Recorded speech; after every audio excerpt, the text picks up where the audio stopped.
Good morning, Raptor freaks. Lexi Otts here, and it is Wednesday, and the Raptors lost to the Oklahoma City Thunder last night, and the 905 lost to the College Park Skyhawks also. So we had a double L night, which sucks. Both the games were kind of similar, honestly. They both were games that could have been gotten if things had tightened up just a little bit earlier in the game, or certain things had been done just a little bit better throughout the game. They were definitely winnable games, both of them. But, there are lessons from this. There's different lessons from both the games, and we'll go over them both. But first, let's do a preview for tonight, since the Raptors are right back at it with one of the most difficult back-to-backs that they have this season, going against the number one and the number two teams in the Western Conference.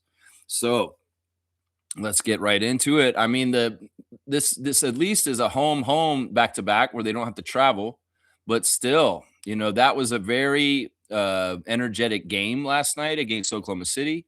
And we even have Scotty on the injury list this morning because of at the end of the game, we saw him limping on the court due to a quad contusion. And that's officially what it's saying right now here. That Scotty Barnes is day to day due to the quad contusion, where I think it was Hartenstein, need him in the leg, in the thigh, and it bruised his leg. And that's why he wasn't walking exactly right for the rest of the game. So Scotty is officially day to day right now for tonight. He may not be playing. Now, Pirtle is going to be back for tonight. He sat out last night to be able to play tonight against his former team, the San Antonio Spurs. And, he'll be back in the lineup. So it's looking like we might not have Scotty tonight due to the late injury in the game last night.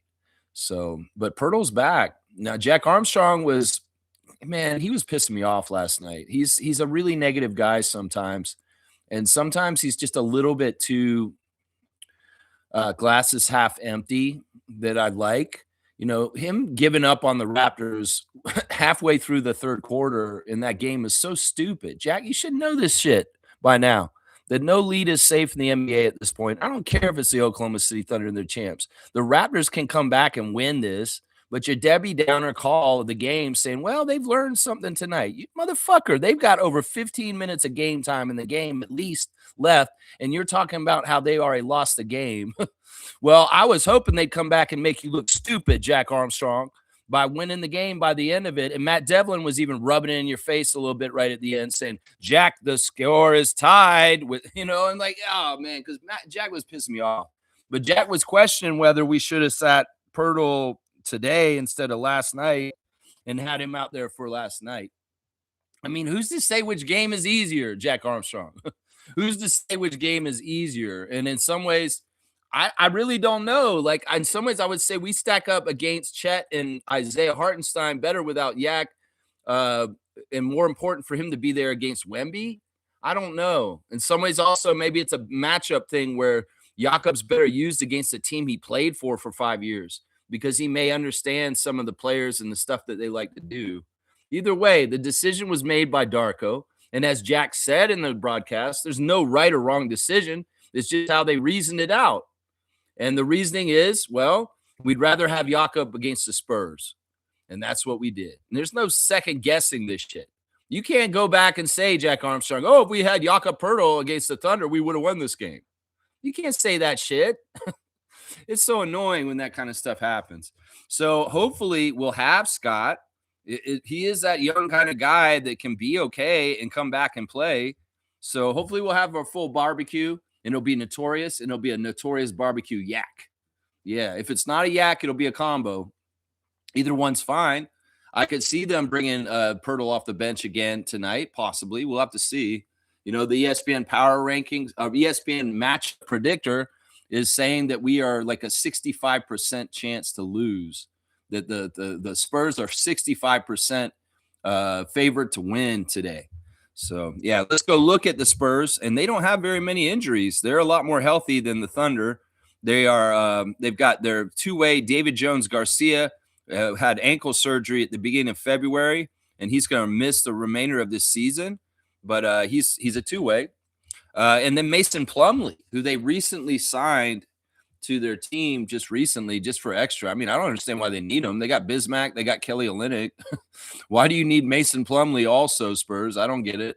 I mean, I guess Wemby's not a true center, so you have to have a lot of like bulky guys. But yeah, Mason Plumlee is ruled out for today's game against the Raptors due to reconditioning. Reconditioning. I don't know what that means. Reconditioning. So who are the Spurs? We've seen them once this year already. They beat our ass in like the second or third game of the season in San Antonio. It was a tough game right at the beginning of the year. A Texas two-step between San Antonio and Houston and Dallas that did not go well. And it was a 3-game losing streak at the beginning of the year against 3 Texas teams, Houston here. Yeah, so this is their lineup. The all-star De'Aaron Fox, who's supposedly one of the fastest guys in the league. That's what I hear. Stephen Castle, that rising star, that dunk champion, that guy who's just he's really good. Devin Vassell at small forward. Justin Champagne's twin brother, Julian, is starting at power forward for the Spurs right now. And then Victor Wembanyama, he's back in the starting lineup. There's been periods of this year where Victor comes off the bench, which is very interesting to me. But he is starting right now. And, that's their starting lineup. Off the bench, they've got the young rookie, Dylan Harper, the brother of Ron Harper Jr. and the son of Ron Harper Sr. Keldon Johnson is still on this team, and he is reclaiming a very good spot in this team as a trustworthy, usable player that is helpful. And they like him a lot. He's starting to get the favor of the Spurs fans once again. After some times where people were trying to trade him. Carter Bryant, the rookie, is off the bench for them. Harrison Barnes is still there, and he doesn't start. That's depth right there, that Harrison Barnes is coming off the bench for the Spurs. Luke Cornett, the big man from the Celtics before, is the backup big man for the Spurs, and he has been a very interesting kind of juxtaposition from Wemby. You got Wemby, and then you bring in Cornett, and it's a whole different kind of problem right there. That's right. Jordan McLaughlin is on this team also. Kelly Olynyk, our friend, Captain Canada, Mr. Kelly Olynyk, will be showing up tonight at the Scotiabank Arena in the black and white of the Spurs. So we'll say hi to Kelly, former Raptor. We love you, Kelly. Lindy Waters III is on this team also. And also Bismack Biyombo. So we got 2 former Raptors that are on the bench as centers for this team that we'll have to wave to and say hi to. Maybe we'll give a little bit of shine to Kelly Olynyk tonight, just like we did all the Team Canada guys last night at the Thunder game. Yeah, that was a nice touch. I liked the Scotiabank Arena has these panels in the entryway for the visitors that you can have different images put on them. Like when Kyle was here, they did a tribute to Kyle Lowry for him and his Raptors career. Well, last night they put in the panels members of the Team Canada team, including Lou Dort, Shai Gilgeous-Alexander, AJ Lawson and RJ Barrett, Dylan Brooks, people like that, Jamal Murray. And it was kind of cool, nice touch. And of course, they did recognize the Team Canada players pregame, including Lou Dort. I did not see SGA at the game last night. And I don't know if he did come. I may have to eat my words. I said, of course, SGA is going to be at the game, but they never showed him on the bench. And maybe he didn't come to the arena. Maybe in some ways it's a distraction if he comes, because he does know a lot of people in this area. And maybe he didn't want to have to bring the tickets or do anything like that. He could have been just like, you know what, guys, I'm not coming to the game this year. So I'm sorry. I'm not going to be able to give you tickets because I'm just not coming at all. So don't try and come and see me. I don't know. It's weird because Gilgeous-Alexander is normally at the game here in Toronto, but apparently he wasn't on the bench unless somebody saw him. If one of you guys saw him on the bench, I didn't see him on the bench. So I have to eat my words. I was wrong yesterday when I said, I'm pretty sure he's going to be here, but that's partly because he's Canadian. And why wouldn't he want to come home on the road trip to be back here and say hi to everybody? Maybe it's a hassle, Lex. Maybe he doesn't want to come back because it's a lot of tickets and a lot of a headache. And he's kind of like, nah, I'm good. I don't know. Either way, I'm not totally sure if Shai was at the game last night. But yeah, that's the Spurs right now with their team. And honestly, they're on a roll, y'all. They are a nasty, nasty team right now. They're coming off the victory over Detroit the other night, the number 1 team in the East. And they have won 9 in a row, guys. 9 in a row. And it includes wins over Oklahoma City, the Lakers, the Warriors, the Suns. Yeah, this is a really good team that's rolling right now. In fact, this team, the Spurs tonight, they may be the best team in the league the way they're playing right now. Because I mean, they beat the Pistons and they beat the Thunder, and those are the top teams in their conferences. They've beaten the Thunder all season, and so they're going to beat us if they beat us tonight. Knock on wood, they don't. That will mean that they have a 10-game winning streak. So if they win tonight, they're winning at 10 games in a row. So the Raptors need to be trying to stop that. And, we are a capable team. We can go above and beyond what's expected of us and make amazing things happen. We can beat the Spurs tonight, but it's going to be a very tall order. Ha, ha, ha. But, it's going to be very tough. They have to play perfect. The way they played last night was not horrible. It's just that, in the second quarter, the Thunder just really flexed their muscle about how good they are. And it really, a lot of it centered around Cason Wallace, Lou Dort, and Alex Caruso. Caruso was telegraphing everything out there last night and getting in passing lanes and stealing balls and grabbing things and just, and hitting threes. And he was a huge winning factor for them last night. It wasn't really their big men as much. Chet was ineffective. And Isaiah Hartenstein was a problem at times, for sure.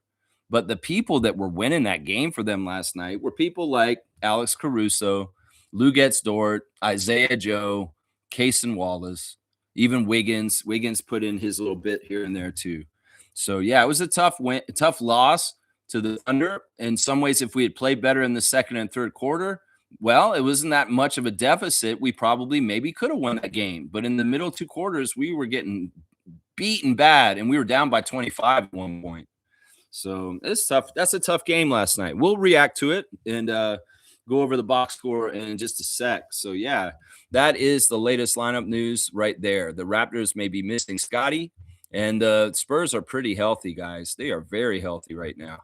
All right, let's go look at the referees for tonight. They're not bad. The replay center tonight is Ashley Moyer-Gleish again with Brett Bernecki and Jenna Schroeder. This is the same people who were in the replay center last night, pretty much. They're 3 out of the 4 that were there last night. So they just stayed. I guess they just stayed overnight. I don't know. For the game tonight, our crew chief once again is the family guy, Mark Lindsay. Mark Lindsay has refereed quite a few games for us this year. This will be his 5th game refereeing for us this year. Mark Lindsay is from Pennsylvania. He's in his 19th season, number 29. His favorite TV show is Family Guy. He is the Family Guy, guys. His favorite movie is The Shawshank Redemption. He likes to listen to Dave Matthews. His favorite book is Can't Hurt Me. He listens to Apple Podcasts. He wants to go on a family trip to Rome, Italy. And his hidden talent is spelling. Yeah. So Lindsay directs the Proactive Referee Officiating Camp, which raises money to benefit underprivileged youth who attend the Treasure Beach Youth Basketball Camp in rural Jamaica. Lindsay is married with 3 children. Sounds like Peter Griffin. He enjoys reading, working out, bicycling, and yoga. He's a yoga guy. Yeah, Mark has been, as I said, a ref for us 4 games already this year, and we are 3-1 with him this season, which is fantastic. We are 57% winning with Mark Lindsay. He is the best referee today for the Raptors, and the Spurs win 51%. So 57 to 51 is the split for Mark Lindsay, the crew chief tonight, in the favor of the Raptors. 57 to 51 are the winning percentages. So that's pretty good.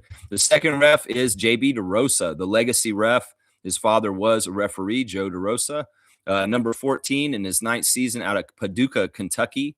His favorite TV show is The Big Bang Theory. He likes the Kingsman series to watch on movies. Kenny Chesney is his favorite musician.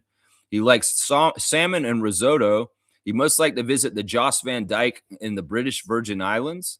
He liked to play golf at Pebble Beach, and his hidden talent is cooking. JB DeRosa is the son of former NBA official Joe DeRosa. JB began as a referee at the age of 13, officiating local CYO and recreational league games in Northeast Ohio. Yeah, JB's not a bad ref. He's a pretty solid ref for a long time. We've had him 3 times this year so far, and we're 2-1 with JB DeRosa this year. And our overall record is 53% winning when he is present on the court. The Spurs have a horrible record with him. He's actually their second worst team for JB DeRosa is the Spurs, and that's a 29% winning record.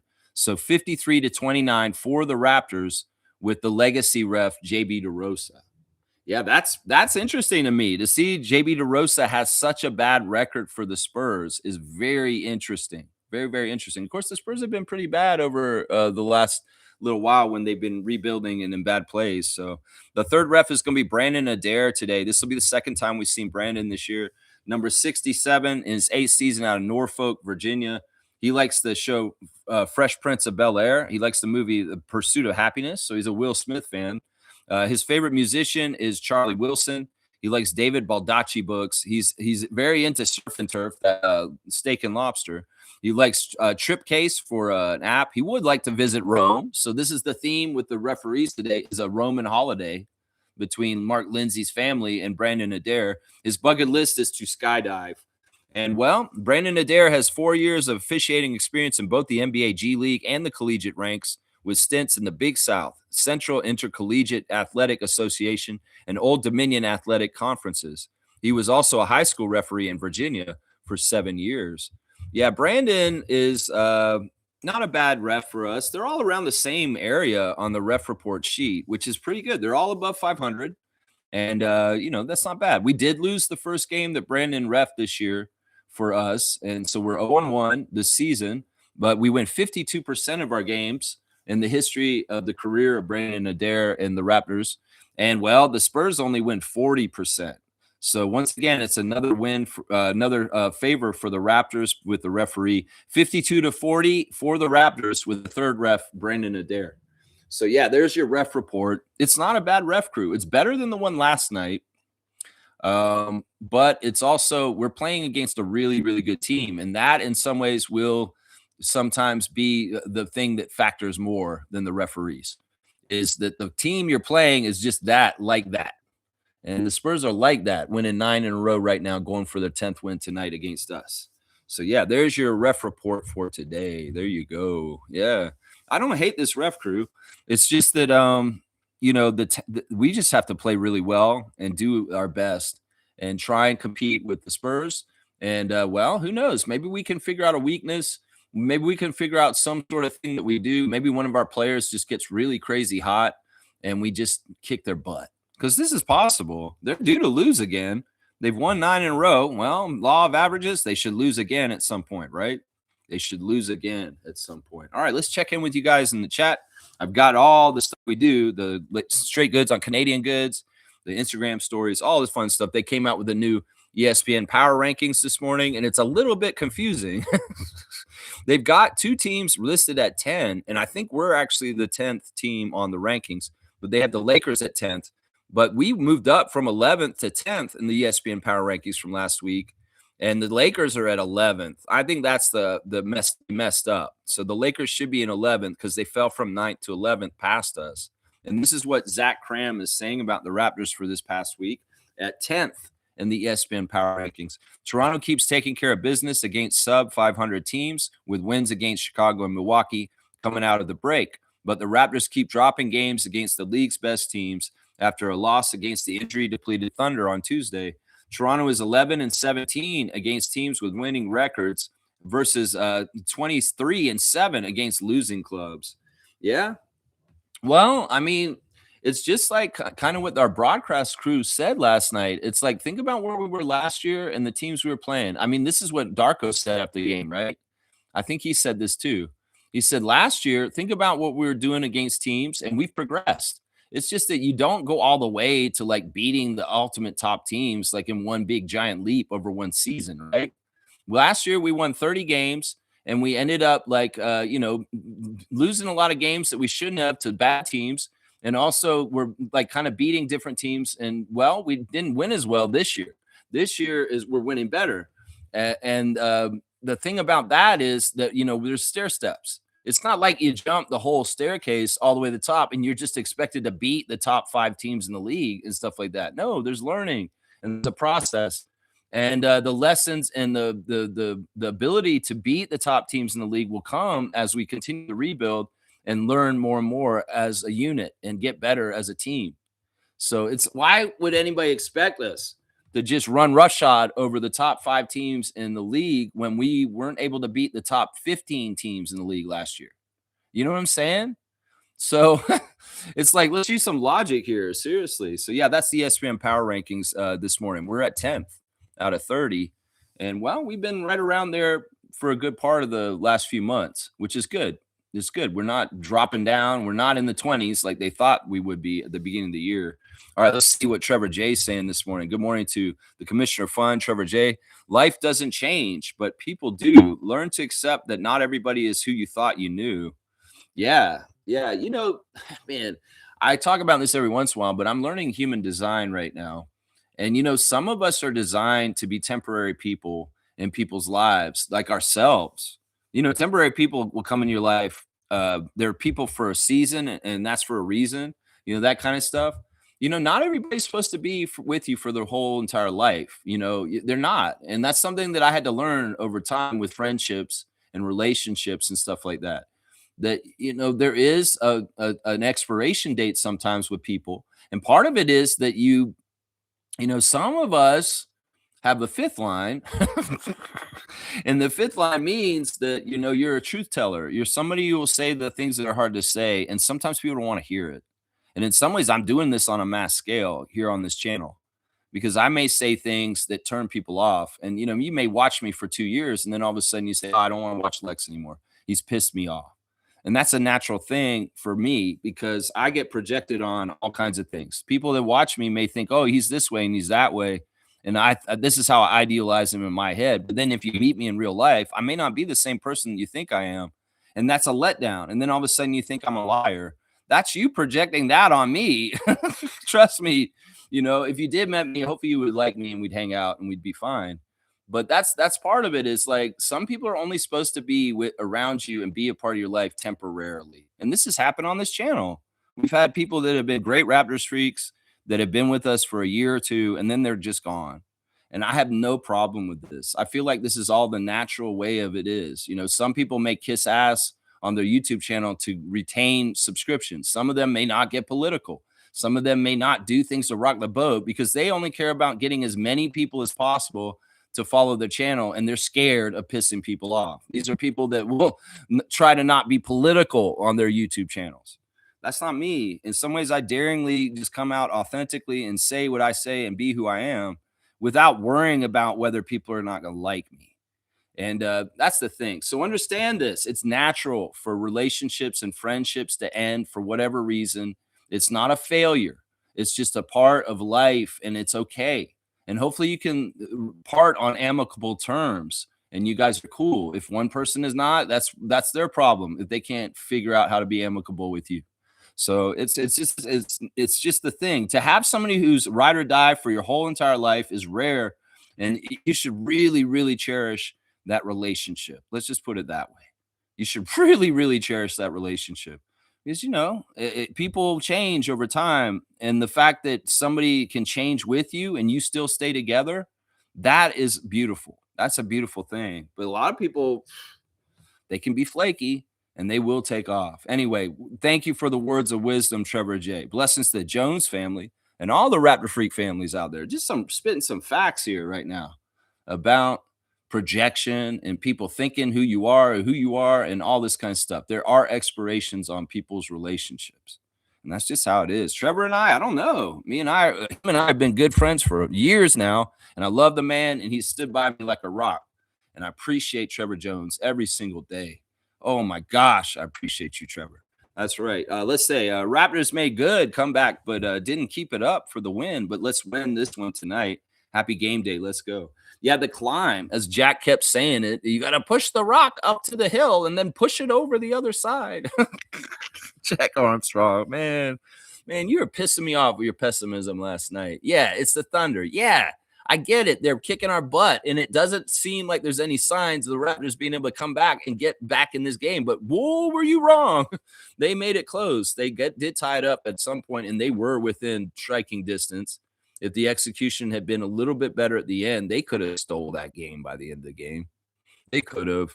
But there's a lot of different things that add up to the outcome of an NBA game, and they happen in all 48 of the minutes.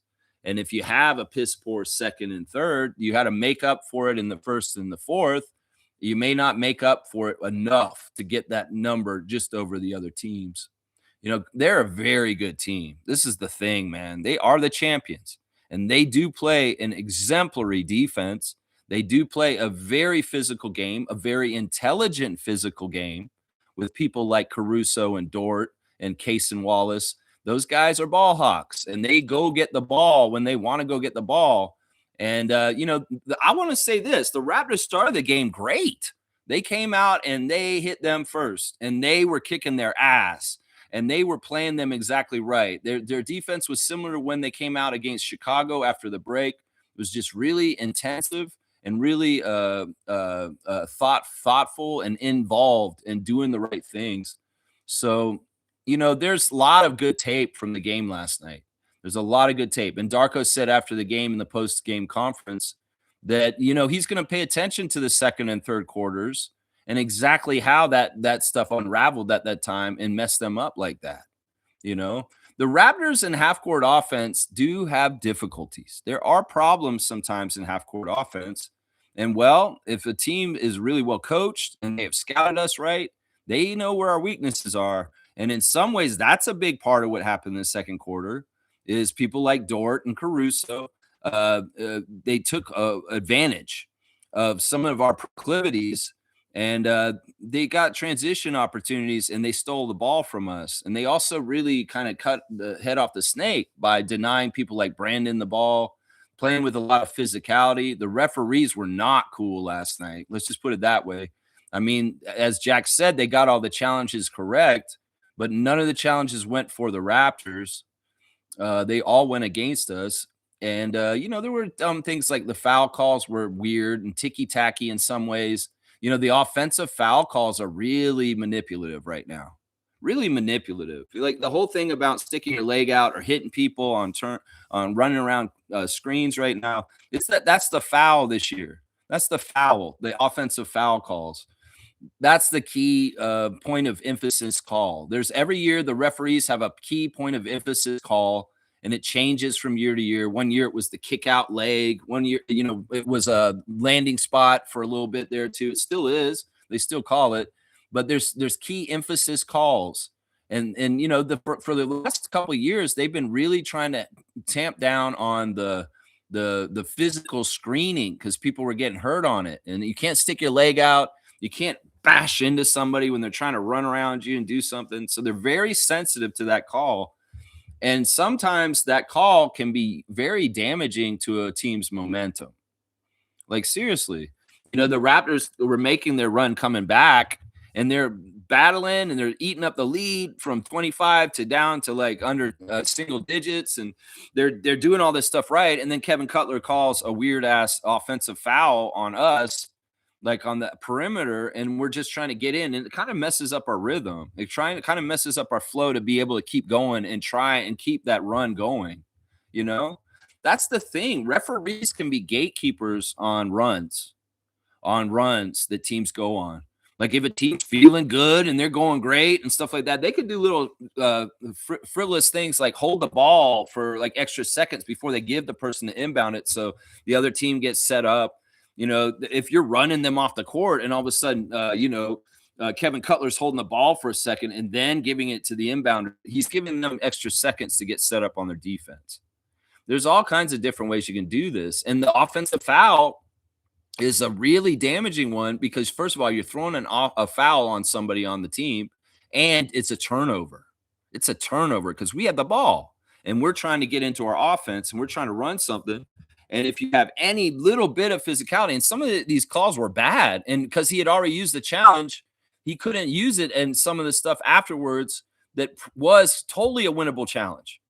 Like there was one offensive foul, I think, on Jacoby that was absolute horseshit because he didn't move or do anything. And we just got the ball turned over and lost momentum. So be aware of this. This is a new age ref manipulation, the offensive foul. And it's worked for us too, though. It's not like it goes totally against us. Shed is a master at drawing this foul at this point. And he's been doing it consistently almost every game this whole entire year. So yeah, it's an interesting game last night. It's gonna be fun to talk about. Let's see. Trevor's saying RJ is my number one star. He is the only one with over 20 points. Yes, yes, and that is my number one star of the game. Also, is Star J Barrett of the Toronto Raptors. RJ, 34 minutes, 21 points on 8 of 15 shooting. 4 of 6 from 3, 1 of 2 at the free throw line, 8 rebounds, 4 assists, 2 turnovers, 1 steal, 1 block, a -1. A -1. Yeah, RJ in some ways had a horrible game on Sunday against the Bucks, and maybe there was a little bit of noise around him. He's the kind of guy that takes slights. People maybe talk trash about what he was doing. There's all kinds of different things. He can take slights, and he gets mad, and he comes back and he kicks some ass. So yeah, I had that energy from RJ, and possibly partly because he's going up against Dort, and if SGA was playing, he'd get up for that too.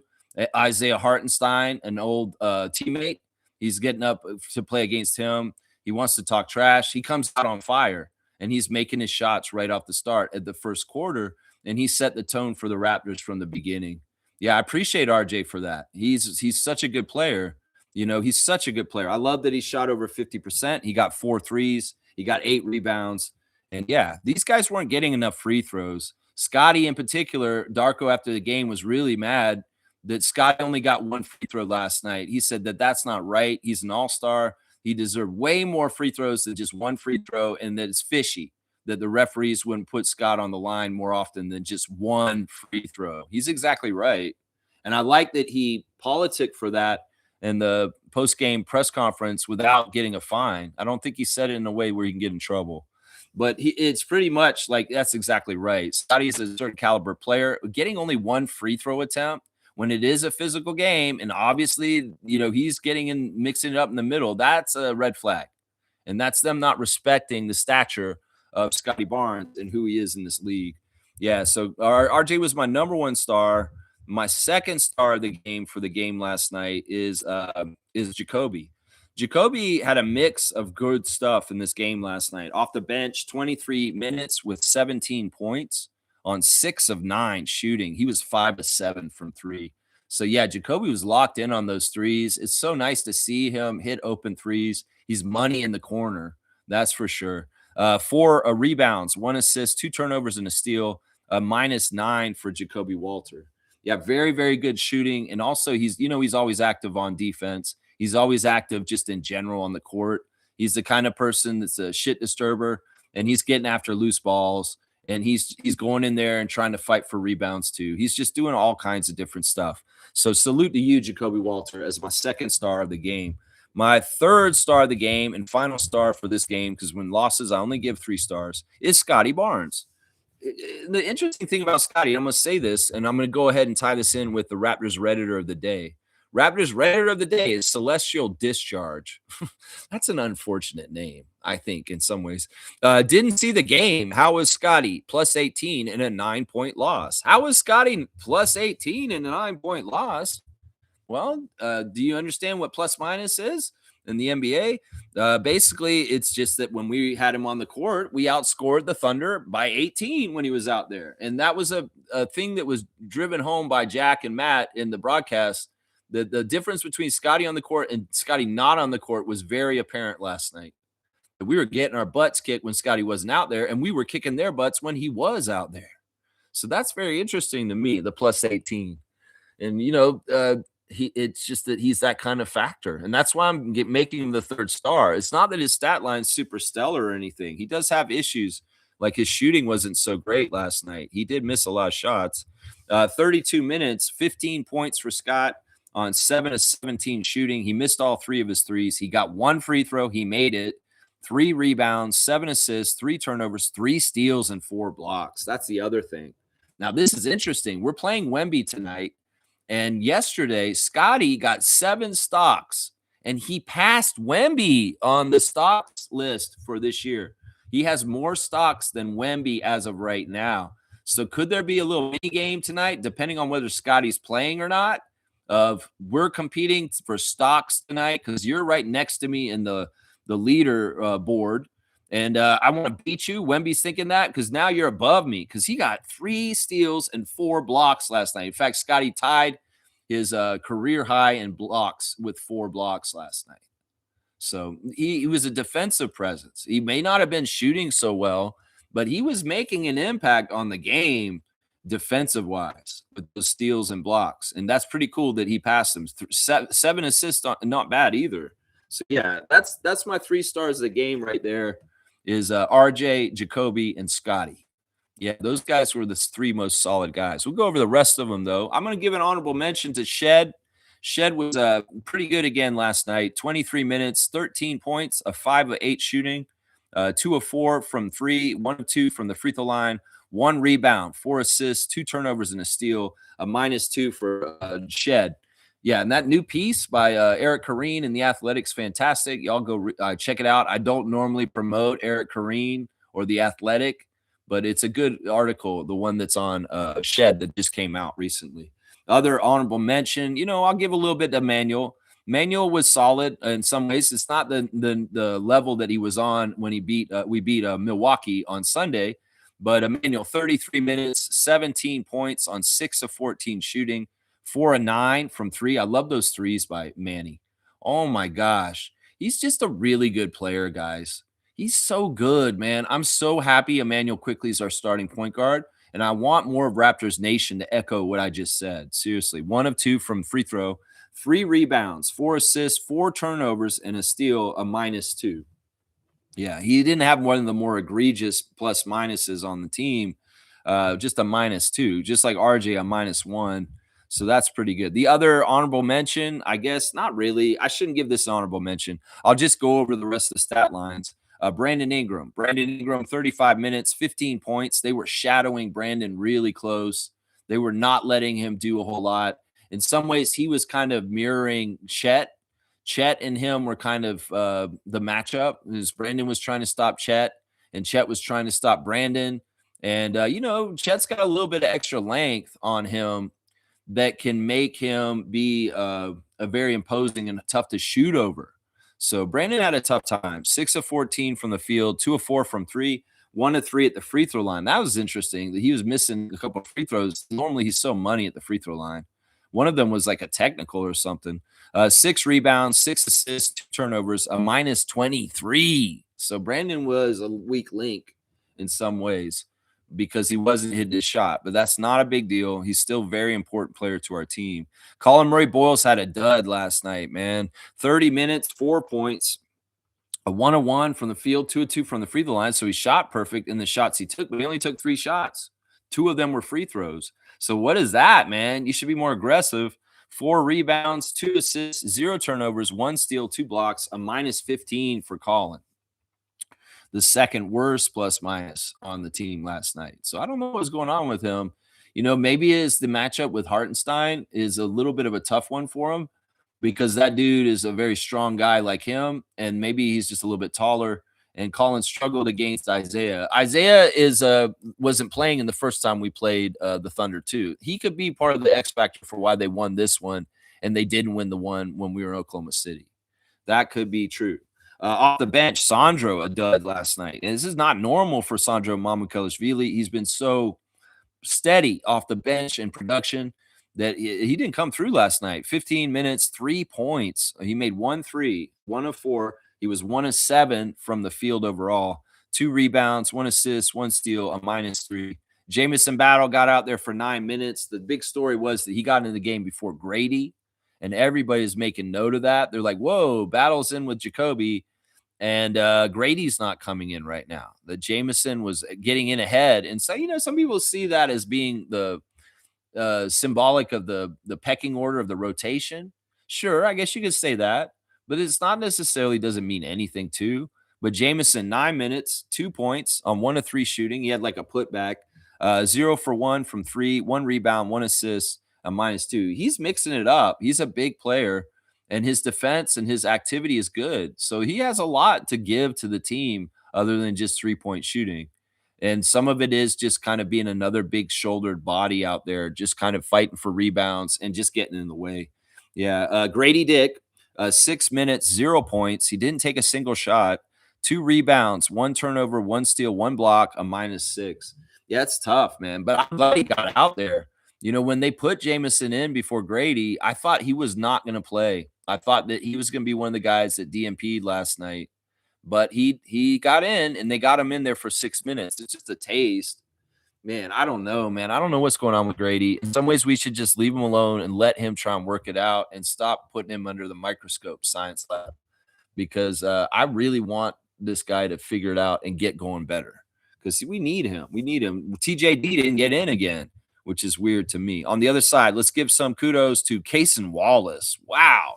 He had one of his best games as a pro yesterday, and SGA was recognizing him on his Instagram later that night. 35 minutes, 27 points on 11 of 16 shooting. He was 4 of 5 from 3, 1 of 2 at the free throw line, 8 rebounds, 7 assists. So he's flirting with a triple double, 2 turnovers and 1 steal, a +5. That's it. He was only a +5 though. So yeah, Wallace, huge game, man. And remember back in the day when his draft came out, he was one of my top picks as a recommendation to the Raptors. He was one of my top picks. I said Cason Wallace is a winner. We should think about drafting him. That was Grady's draft, right?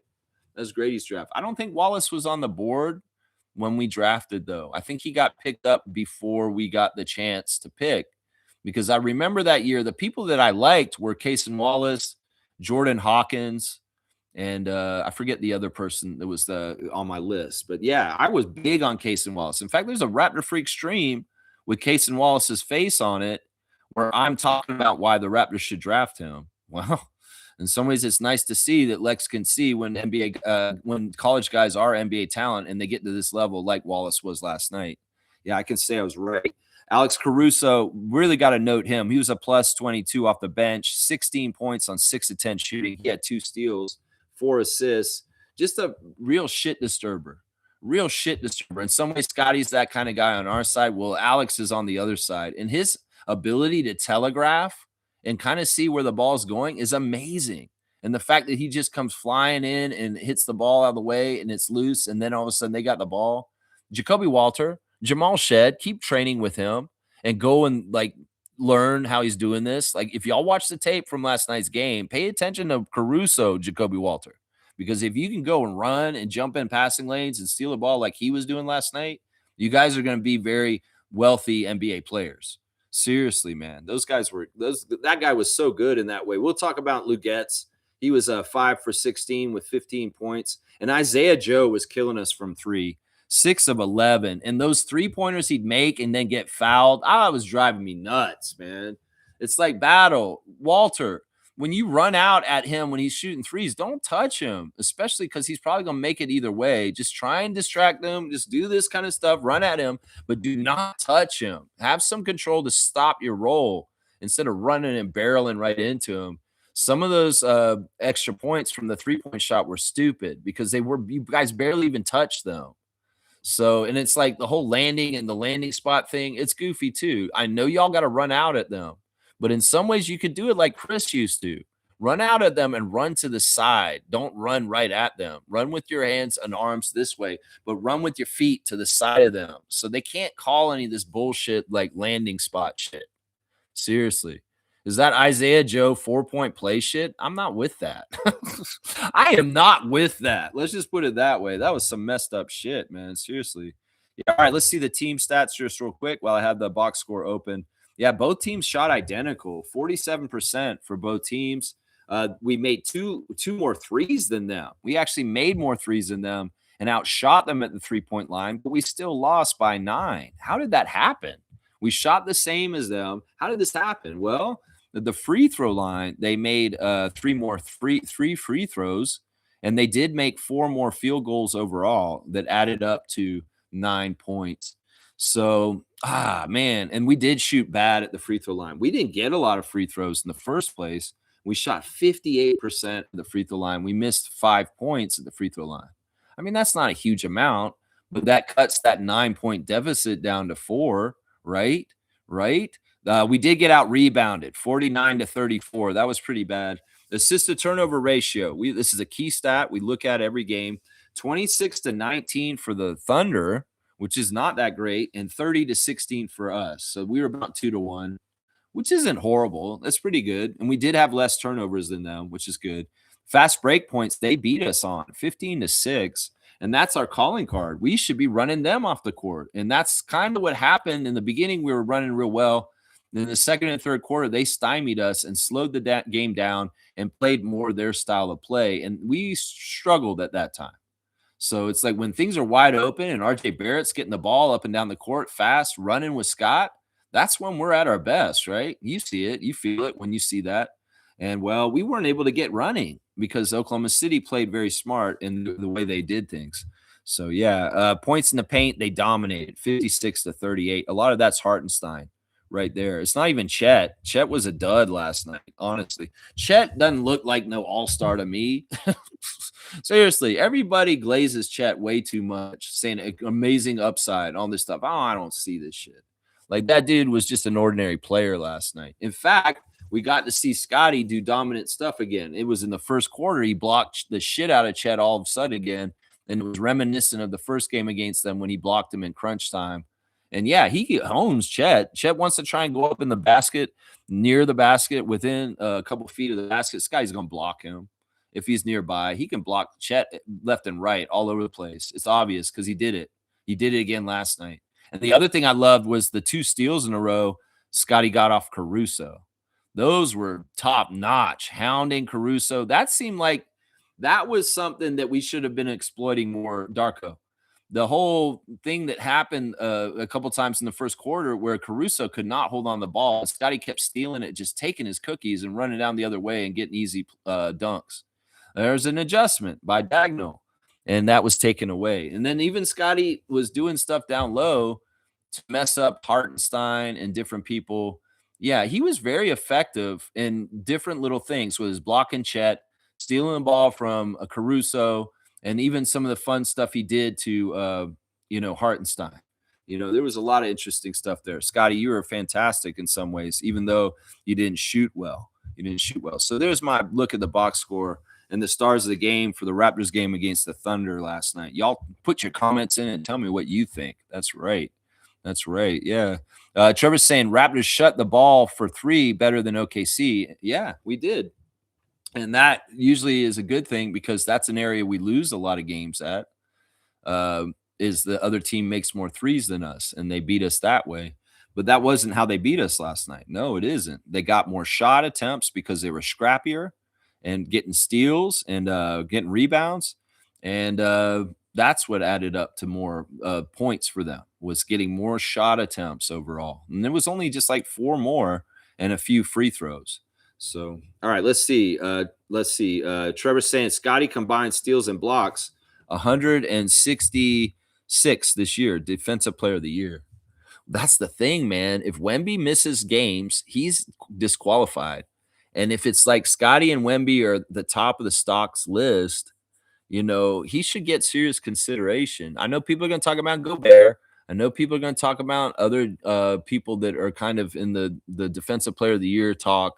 But Scotty needs to seriously get consideration. Seriously. I don't know. I will tell you this. I don't think Scotty's going to get defensive player of the year this year, but he'll get it in the next couple years. But he should get all defensive team this year. He should definitely be recognized as one of the top 5 defenders in the league as all defensive first team this year. I think that's very likely. But being straight up defensive player of the year, I don't know if the NBA is willing to give him that one yet. They gave it to Evan Mobley, so maybe. I would hope so. There's a new Ringer best top 100 players in the NBA that came out yesterday, and they're kind of fair to us this time around. Scotty's ranked as the 17th best player in the NBA right now. 17th. That's not bad, eh? That's not bad at all. Some of the other rankings, let me go look at it real quick, and I'll tell you. There's some of the other rankings from that ranking report are, let me see, where is it? I posted it yesterday on our Discord, and I have it written up. Kawhi is number 7. He like rose up to be number 7 just because he's having such an amazing year this year. He's been ranked in like the 30s and the 20s, but he's been doing so well this year that the Ringer has brought him up to the 7th best player in the league this year. And it kind of makes sense. Siakam is number 24, and he's right before LeBron. LeBron is ranked 25 right now. So Scotty and Pascal are considered better than LeBron James by the Ringer in the NBA right now. OG is number 39, y'all. They think that OG is the 39th best player in the league at this point. Of course, there is a lot of over favoritism for the Knicks, and the top 100 shows it because there's quite a few of them in it. Norman Powell, number 46. This one shocked me. They're giving a lot of respect to Norman Powell, that he would be the 46th best player in the NBA right now. That's fantastic. BI is 51, which I think is a slight. I think it's a slight, man. I don't think that he's the 51st best player in the league. I think he's higher than that. They were not nice to him in their write-up either. They had this dumb little section said, if you own his jersey, you're either a longtime Lakers fan or you're one of like 5 people that actually follow the Pelicans. Wait, motherfuckers, what about the Raptors Nation? I own a Brandon Ingram jersey, and I'm not in either of those categories. I'm in the notorious BI3 Toronto Raptors Freak Club, and I have a BI jersey. You're not talking about us. Oh, is that y'all showing that you don't pay attention to us or admit that we exist? Did you know that there are fans of the Toronto Raptors, the Ringer? And they may be buying Brandon Ingram jerseys? Because they did the same damn thing on RJ's profile too. If you own an RJ jersey, you're either you're a New York fan from before, or you're a really concerning Canadian civic person or something like that. Concerning. What do you mean concerning, Ringer? You fucking pieces of shit. People can own. I own a Raptors RJ jersey, and you think I'm a concerning civic person? No, I love my hometown hero, and there's nothing wrong with loving RJ. What are these backhanded, left-handed insults? Seriously, and your fucking write-ups. And you even wrote up that Brandon Ingram's one-dimensional, just a shooter, and that's all he is. Y'all aren't paying attention, obviously, because even in your write-up, you wrote about New Orleans Pelicans stuff. So you're not paying attention.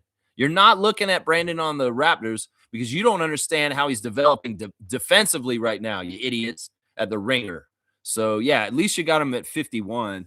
Dylan Brooks is number 56 in the NBA Ringers top 100 right now. Dylan Brooks, he's jumped up to 56. I love that. RJ 74, which is kind of a slight. I think it's kind of a slight, but at least he's in the top 100, right? At least he's in the top 100. IQ is 83. So we've got 4 of our starters in the top 100 of the Ringers top 100 NBA players. And if you do the stats, that means because there's 30 teams in each league. If you got 4, that means you're one of the 10 teams that got 4 guys in the top 100, and that's good. That means we got a lot of talent. Yak was not in the top 100. And then DeMar DeRozan ranked at 89th on this. Those were notable ones I just wanted to point out from the Ringers' newest top 100 midseason rankings for the NBA overall. Yeah, it's interesting. Blackhawks here. Good to see Neil. Thanks for supporting the channel, Neil. Good to see you, my guy. HC is in here. Oh, my gosh. The one defeated is in the house. It's good to see him back in the chat today. Losing Scotty for 1 minute in the fourth destroyed the whole momentum we had that game. This is true. Scotty having a limp and getting kind of not effective, it kind of let the air out. You're right. And things kind of went south all of a sudden, and a couple good things happened for the Thunder, and the game deficit got a little bit more out of reach when it was building to get back into reach. Yeah, that's very true. I think that you're right. When Scott took like that little brief second to just sit out for a second, I thought he was done for the rest of the night. And I was worried about what you were probably worried about. Oh, man, now we're going to lose because Scott's out and he can't close the exact game. But kudos to him. He did go back out there and try and play some more, but he didn't look right then either. And he was still kind of limping to get off the court by the end of the game before we waved the white flag and took him out. There's a lot of different things. I mean, negative people probably say, why did he keep playing him? This game was already over. Why would you endanger him? We were down by 25. Why didn't you give up? No, we're the Raptors, and we're trying to win, and we're not trying to lose. And we have the ability to come back from 25 points. So don't get mad at them for playing those guys extra minutes. These guys need to play a lot. Some people say, well, you've already lost. Get ready for the Spurs and take all these people out and don't let an injury risk happen. I mean, in some ways you could have that mindset, but that's the safe harbor mindset. No, you need to go out there and play your best all the time and go all out and try and win, because that's the way you're supposed to be in the NBA. And if you're playing it safe, maybe you shouldn't be in the NBA is what I'm saying right there. Yeah. It's too bad, man. It's too bad. HC saying, is it time to just say Jakob should be done for the season? No, no, no, no, no. Do you understand why he was out last night? He's not hurt. It was back-to-back management. And they specifically decided they want him to play tonight. So he's playing tonight. He's not hurt. He's going to play tonight. His back is being managed. And in the last game, he looked fantastic. So this was on purpose. It's not that he was out because he couldn't play last night. He could have played last night. The decision was to save him on the back-to-back for the Spurs. So, yeah, that's what's up, HC. Raptors Champs is saying, I wish Darko called the timeout once the score was 105 to 101 and stopped their momentum. Yeah, there was a couple of things that weren't managed exactly right by the coaching staff last night, whether it's the challenges or the timeouts. You know, Darko's been so good with rotations and timeouts and challenges most of the season. You know, he's going to have a game where maybe he doesn't get that all right. And maybe the timing of some of the timeouts wasn't exactly right last night. I can agree with this. But in the whole scheme of things, if you think about the history of the 10 Raptors coaches in our entire franchise history, Darko's the best timeout caller ever out of all 10 of the coaches. I'm telling you right now, he is. He is. I watched all of them. Brandon Malone, Darryl Walker, Butch Carter, Lenny Wilkins, Kevin O'Neal, Jay Triano, Nick and Dwayne and Darko. He's the best one out of all 10 of the coaches that ever coached the Raptors at calling timeouts effectively. But he can't be perfect all the time. So this is aberration. This is aberration. I say, 19 out of 20 games, Darko's hitting those timeouts exactly right. And maybe he didn't do them exactly right at the end. I could see what you're saying is true. Raptors Champs. Mr. Quasimodo, good morning to you, man. Why did we play better without Barnes compared to last game? These are different teams, man.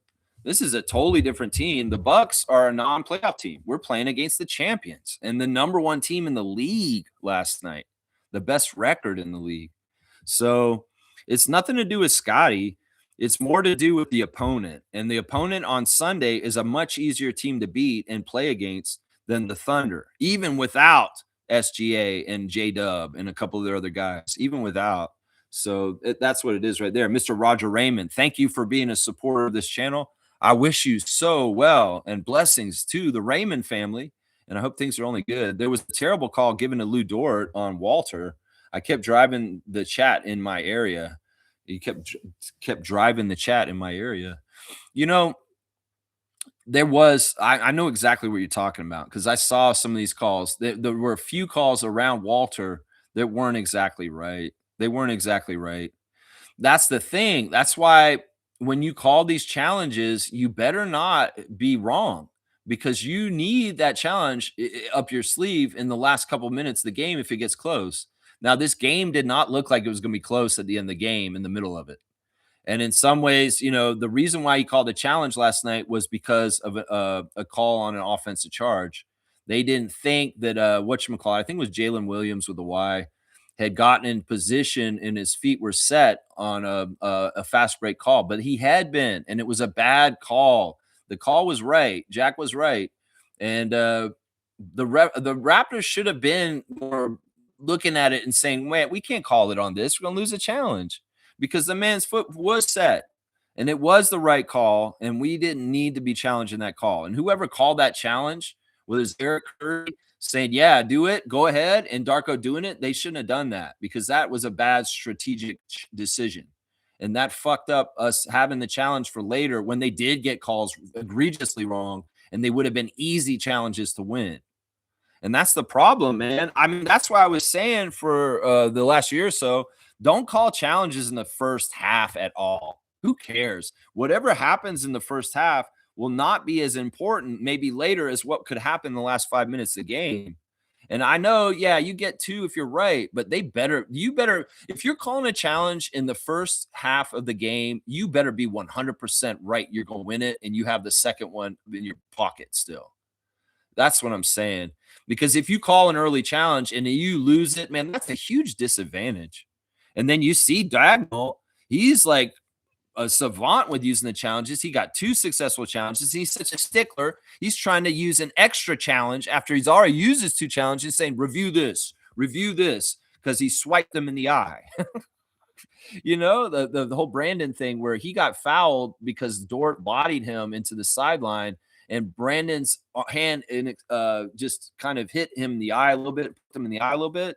And Dagnall's like, I want another challenge because I want you to check and see if that's a flagrant foul because my player got hit in the eye.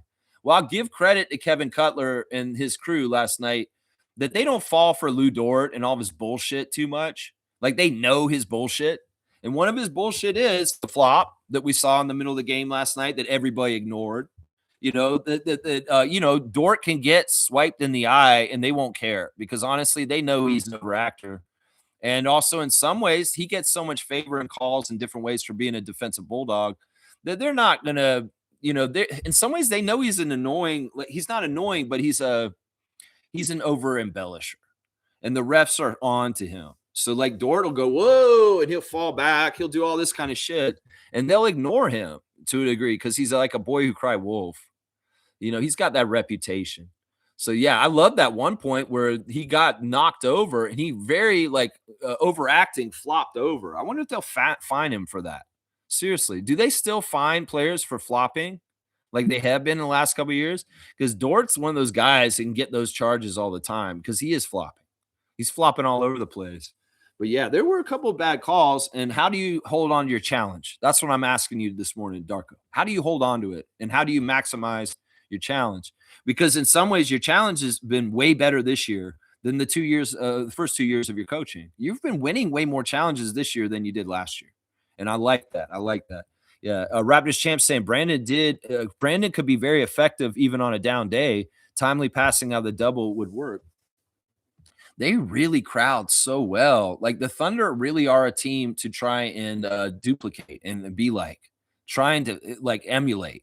You should try and be like the Thunder. And because our makeup of our team is got some similar kind of players to some of their really good players, we could totally copy them and be more like them. And we should because it's proven to win. So I'd like to see that. The way they crowded Brandon was very effective. They took away a lot of the weapon that Brandon Ingram was last night. There's been a few teams this year who have absolutely covered up Brandon very well with double teams and the right personnel around that have made it really tough for Brandon to be comfortable and do what he does. And the Thunder did a good job of this. Credit to them for shutting down Brandon Ingram to a good degree last night. I mean, that was not a good game for Brandon. He wasn't effective enough. He did show up a little bit late, and he started hitting a couple shots. And I was like, oh, let's do this, Brandon. Let's be clutch Brandon and just take over and just score a whole bunch of points and put us over the top. Alas, like HC said, when Scotty got hurt and went out, that momentum just dropped out for the Raptors at that point. Yeah, it's very interesting. G saying, I would love a playing vet like Caruso, one that can help them stay focused. We've got guys like this, and it's really cool that Shed spent the offseason hanging out with Caruso and workouts, and I'm sure he gleaned some things from him, because it's true. He's that kind of smart, kind of wily veteran that can telegraph and read stuff. And, those young guys on our team, like Walter and Shed, they could, if they emulate him more and more, that'll be really good for their careers. Seriously, Walter in particular.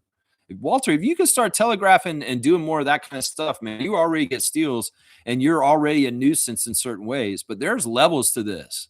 And Caruso's showing you one of those levels a little bit further down the road for you, hopefully, in your career. That's what I want to see and Jamal can be like him too, obviously. Yeah, let's see. Quasimodo's saying our home fan base is an embarrassment to sports. You know what? It's not really. I'll talk about the whole home court and the things last night. First of all, there was a big Subway promotion last night at the arena, and they had the seats, the chairs all had these shirts on them. And then the beginning of the game, that looked like there was Celtic shirts or green shirts in the crowd because of the Subway green logo. And that shirt was ugly, man.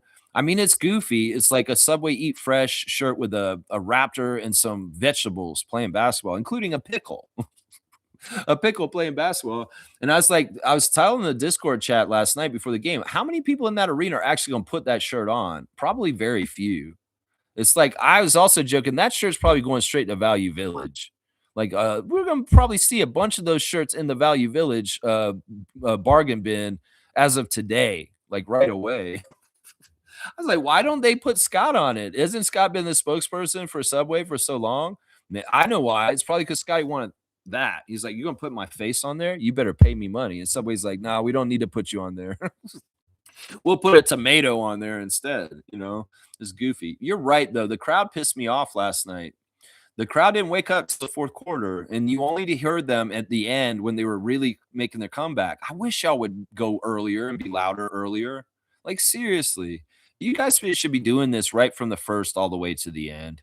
We can really help them. Some jabronis out there think that yelling defense doesn't do anything to help the team. You're absolutely wrong. You're absolutely wrong. It doesn't matter if you say defense or not. It has no effect on what happens in the game. You are fucking wrong. And I wish that because at certain points in the game last night, I was like, they're watching cinema again. These motherfuckers are like doing the Raptors crowd from like the early 2000s when I worked there, and they're doing cinema. They're sitting there like they're watching a fucking play or an opera, and they're being respectfully quiet. Fuck that shit, Raptors fans. You go to the game, get wild, get loud. If you are a quiet, mousy person in your life, most of your life, this is your chance to get loud and be obnoxious. Go ahead and do it at the Raptors game. We want you to do it. So why y'all sit there like, I'm watching the game. Oh no, they're down by 20. And they get their shit together and they start coming back. And then y'all wake up in the fourth quarter and show that y'all can make noise then. It's too late then. You guys should have been feeding them energy when they weren't kind of winning at the beginning to keep that energy up so that they don't have duds in the second and the third. You do have an impact crowd. And don't believe naysayers that say, oh, chanting and doing defense chants doesn't help them. That's absolute horse crap. You make that arena loud, trust me. LeBron James will tell you how loud and difficult it is to play in the Scotiabank Arena when all the fans are actually making noise. We're playing the Thunder, the champions. And that crowd came like they were watching dinner theater. Like, what the fuck are you people just sitting there? Oh, I got a Subway shirt. Yay. Fucking make some noise, motherfuckers. And I shouldn't have to hear you finally in the fourth quarter chanting defense when the team is at the last attempt to try and win the game. You should be there all 48 minutes too. As much as they say the Raptors need to play all 48 minutes to win, the crowd needs to play all 48 minutes to win too. So stop being like this, crowd. Stop being, I only cheer for them when they're winning. I only cheer for them when they give me a reason to, like a dunk. You should be cheering for them the whole fucking game because your energy feeds them and they have a better chance to win. If you're a real one like me, a Raptor freak, you fucking cheer for them all 48 as soon as the ball's tipped off, right up until the 0-0 at the end of the fourth quarter.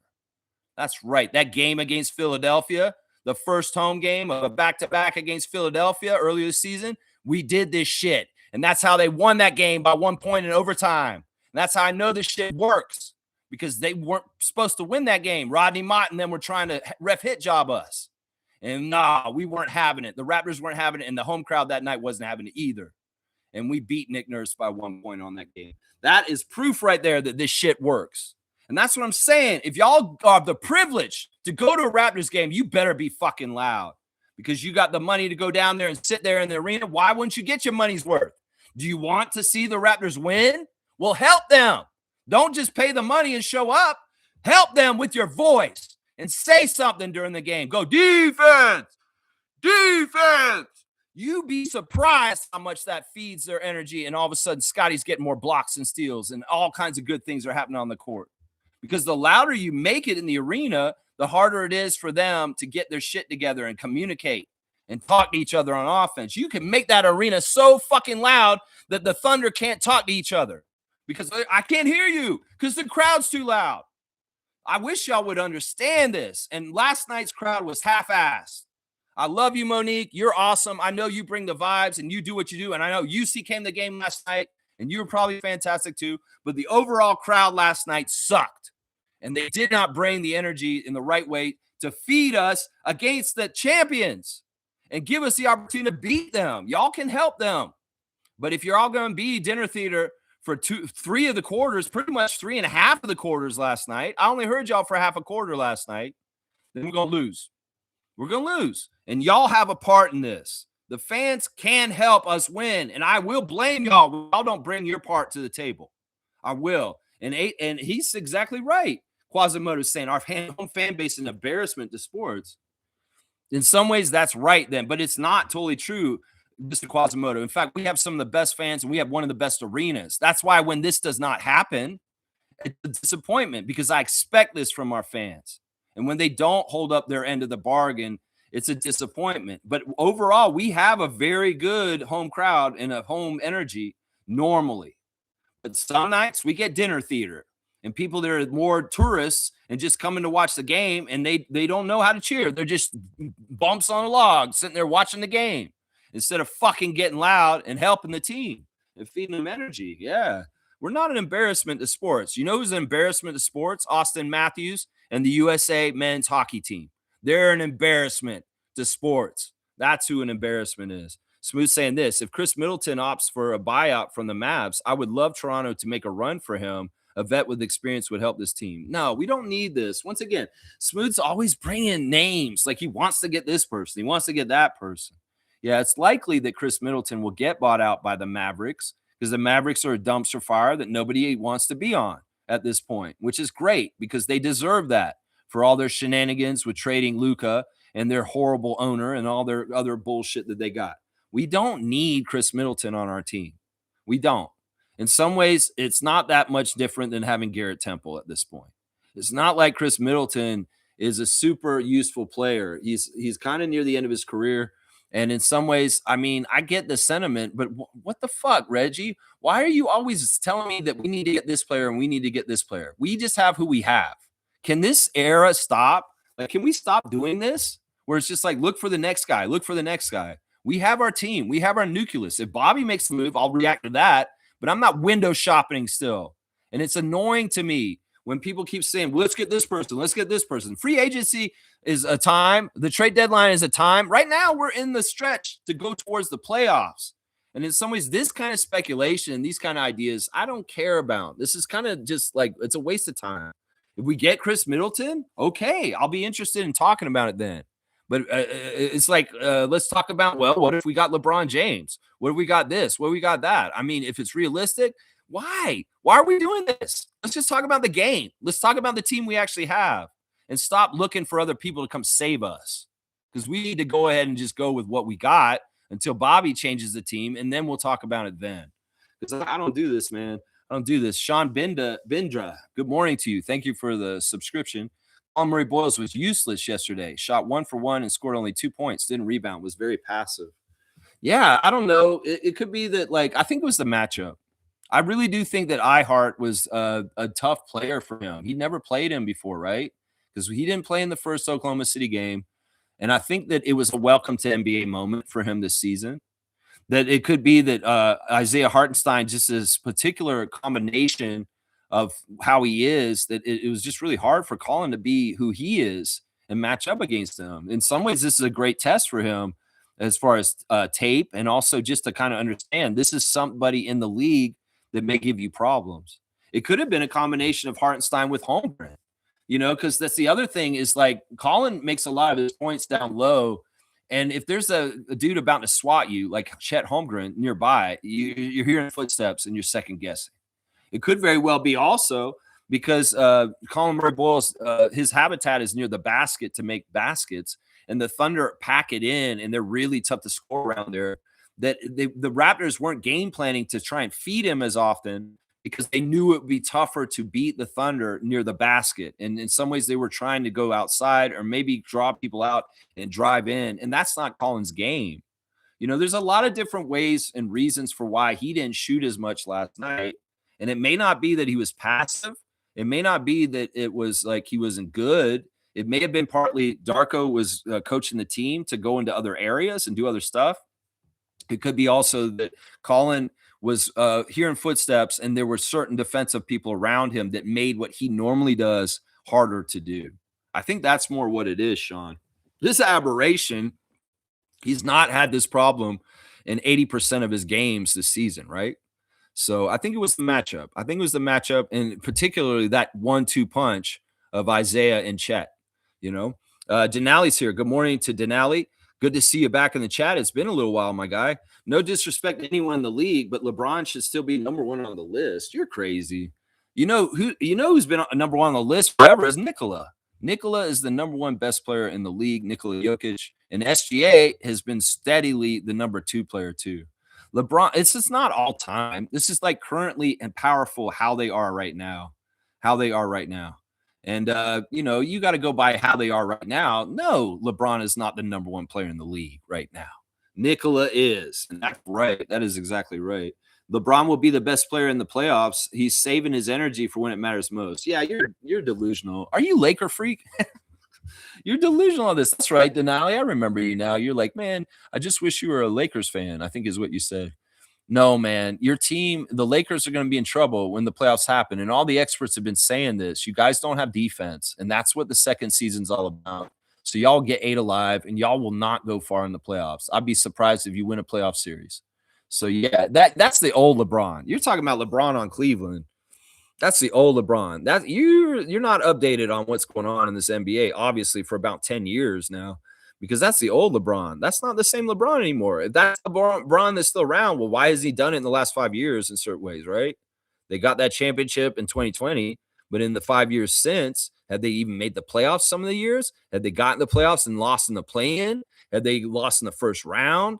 So yeah, you can't say this right here, man. LeBron's gonna be the best player in the playoffs. My ass. Come on, man. This isn't 2015. This isn't 2015. Trevor's saying 905 had it at one time, but didn't keep the shooting and didn't keep up their defense. All right, let's go and look at the Raptors 905 loss to College Park Skyhawks last night.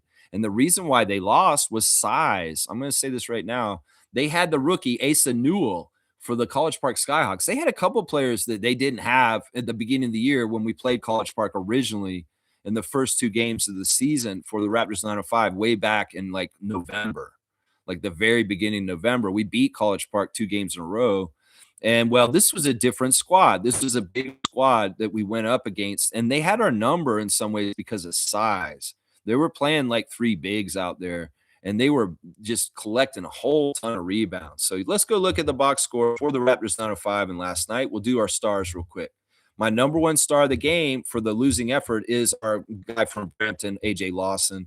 You know, the 2 Canadian guys on both teams were holding it down for both sides, whether it was RJ with the 21 for the Raptors last night against the Thunder, and AJ Lawson, the leading scorer for the 905 last night with 28 points in 35 minutes on 9 of 15 shooting. So he's really efficient. 9 of 15, 6 of 9 from 3, 2 of 2 at the free throw line, 4 rebounds, 5 assists, 2 turnovers, and a steal. A -1 for AJ Lawson in the loss.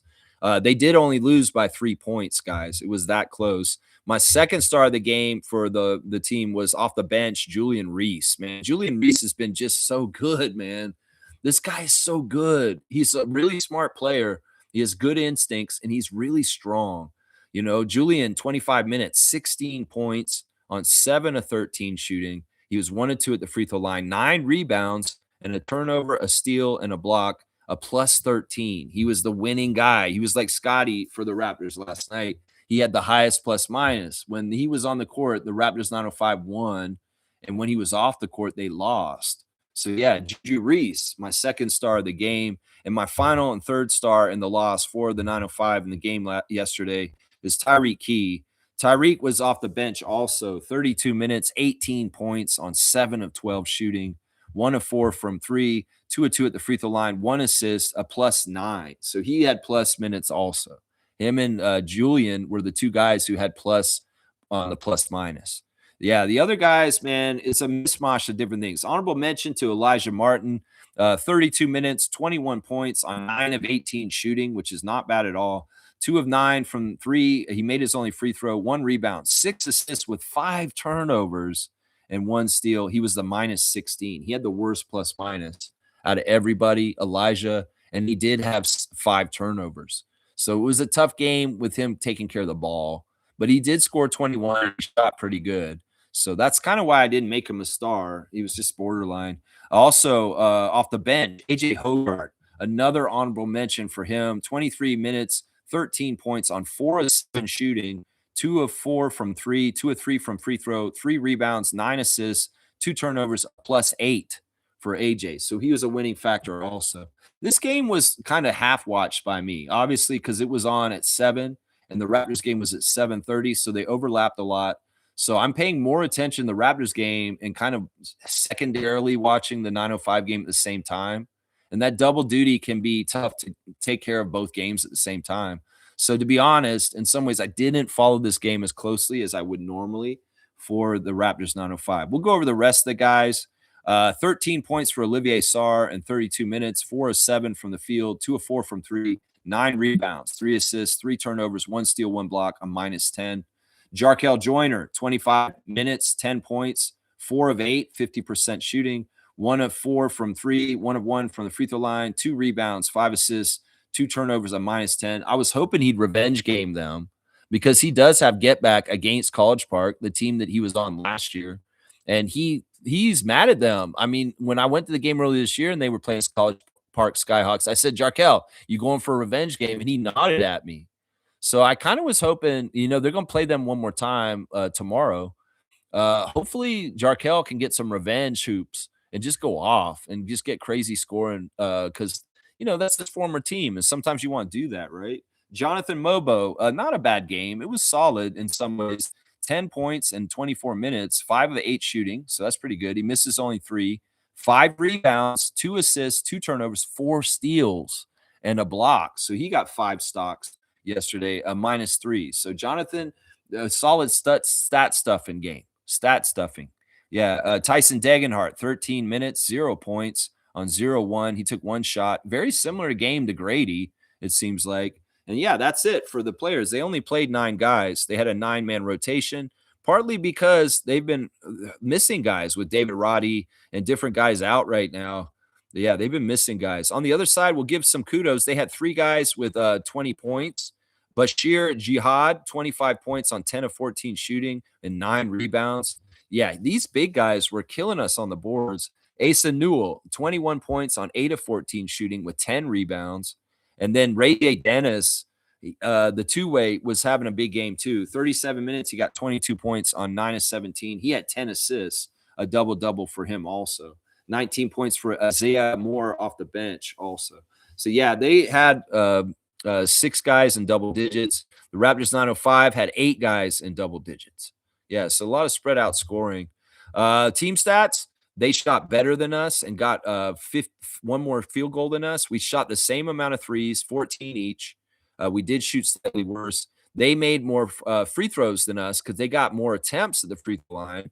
But we did shoot better at the free throw line. They out-rebounded us 40-33.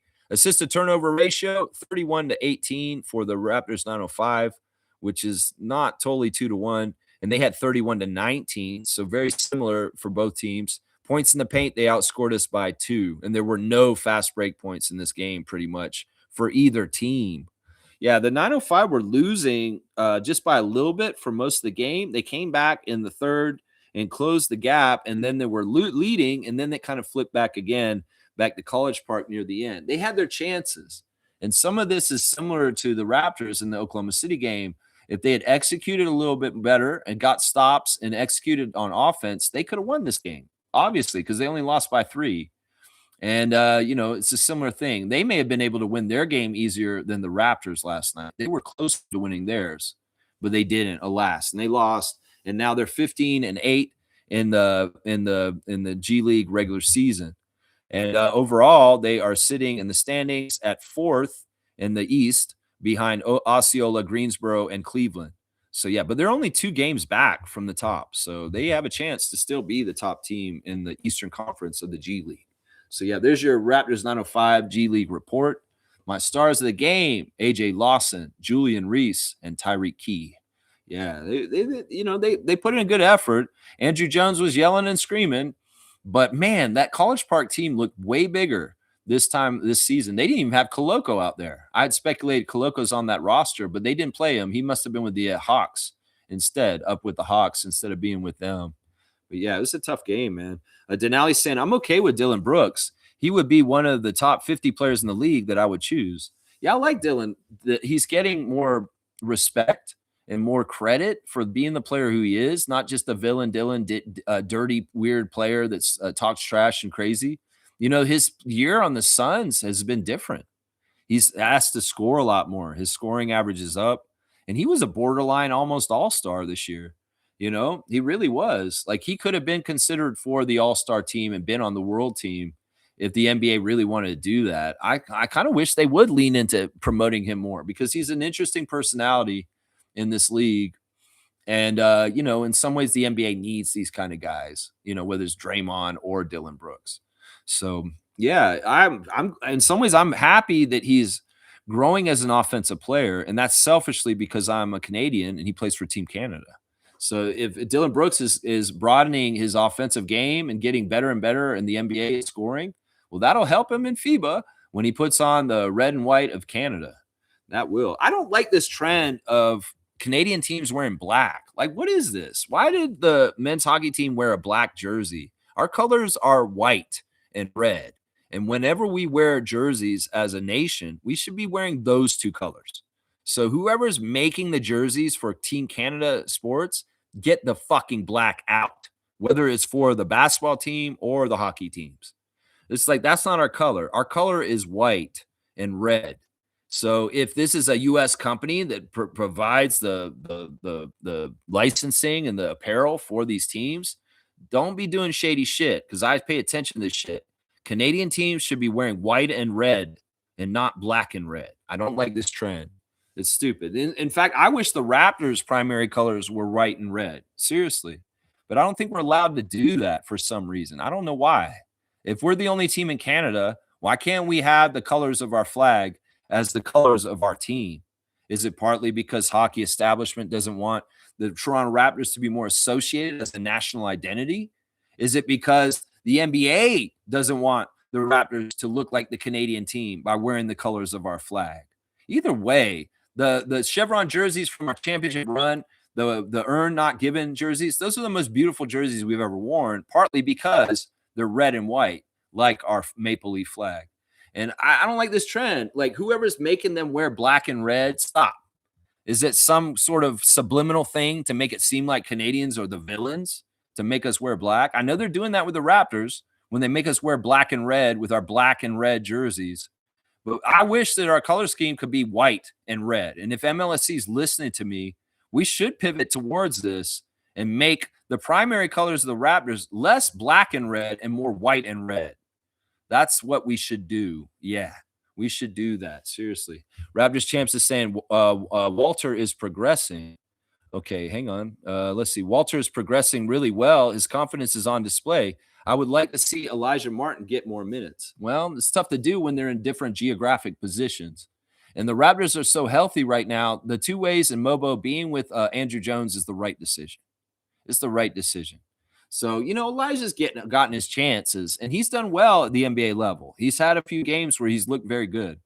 But in some ways, he's a second-round player, and he's in the G League, and he's a rising stars, and he's done a lot of good stuff on that level. And in some ways, it's better for him to be playing for Andrew Jones because he gets to be the man, and he gets to play volume, and he gets to have late basketball situations to try and help the team win. And in fact, he's been a winning factor for part of the reason why Raptors 905 have been so clutch this season in winning close games and having such a good record.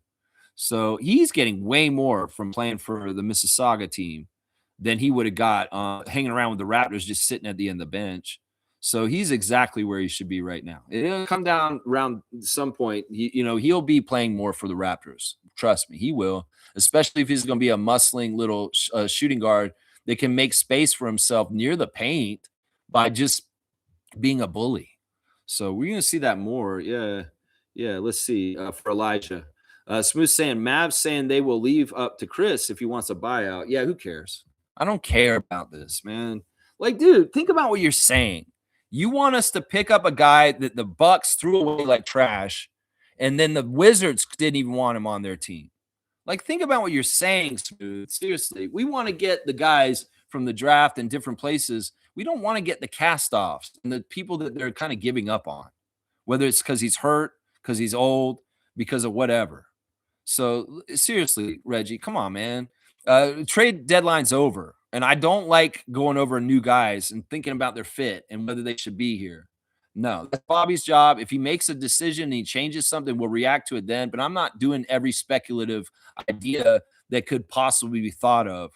I just hate this kind of content. I really do. It's not real. It's not something that's happened. So why the fuck am I wasting my breath talking about Chris Middleton? Seriously, if it happened, I'll talk about it. But otherwise, it's just rumors and hot air. And in some ways, I'm trying to cut that shit out on my channel. Other people can make that their content and they can do that every single day. I don't want to watch it because it's a waste of time, is what I'm saying. All right, let's keep going. Denali saying, I think Lou Dort might be a Laker next year. He would be a good addition. Man, I hope that's not true. He would help y'all. That's for sure. Y'all's defense sucks, and that's what he is. Yeah, I think it's true that he's not going to be on the Thunder next year. I think that's right. I think that's right. This summer is going to be a tough summer for the Thunder. They're going to have to make decisions. But I hope he's not on the Lakers. I would love for him to come here. Seriously. If we shuffled up things a little bit with our guards this summer in different ways, if Lou Dort was on our team, I'd be very happy. Come home, Lou. Come home. Come home to Canada, my guy. That's right.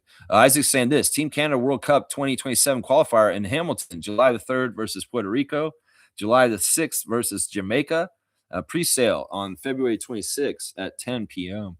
This is fantastic. You know, I didn't know at first that it was the main squad. It's going to be RJ and SGA and Jamal and those guys, and it is. And Rowan Barrett Sr. had an interview in the middle of the game with Kayla Gray talking about this game, and he's really proud and happy that we're doing it because, you know, the main team, the top team, has not played on Canadian soil very often in the last few years. And getting them to come back and play in front of the Canadian crowd in Hamilton, and that's partly with SGA, right? Because of his new partnership with the arena in Hamilton. Like, he's a part owner of their arena now, and that's probably where they're going to have these games. So it's in his best interest to be there as a star and show up and be on the court for Team Canada in those games. This is fantastic. Seriously, if you want to see the best Canadian players in the world play together, this event is for you in July to get there. You know, we'll be covering it on this channel. It's very likely I might do a watch along for these games on this channel and watch it with you guys at the same time. But yeah, this is fantastic. Get on your tickets. Hamilton's not that far to go to see Team Canada play Puerto Rico and Jamaica in a couple days in July. Yeah, fantastic event, and I'm glad to hear it. And Rowan Barrett, man, it's awesome to hear him talk during the Raptors game. And I like what he was saying about how back when he was playing with Steve, it was really just Steve. And then it was Jamal McGlure for a little bit as an all-star. And then pretty much it's just blown up with Canadians in this league at this point. And so many different Canadians averaging or scoring over 20 points at this point. That's fantastic. Nikel's jumped this year. Dylan's jumped, just like I said just a little while ago. Jamal's at another level right now. In fact, he got a really good mark in the top 100 by the Ringer. They put him up there, man. He's like in the top 15, Jamal Murray right now. He's higher than Scotty on that Ringer ranking that came out yesterday. Denali's saying 20 of the 25 American hockey players went to State of the Union address yesterday, including Austin Matthews. None of the players from the Los Angeles Kings attended last night. I cringe for Austin Matthews. It will be interesting how fans at Scotiabank Arena react to him.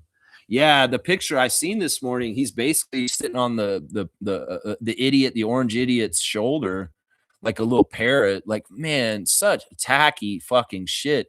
The biggest problem with what's happened with the U.S. men's team is nobody stood up and said anything about the very derogatory comments towards the women's team.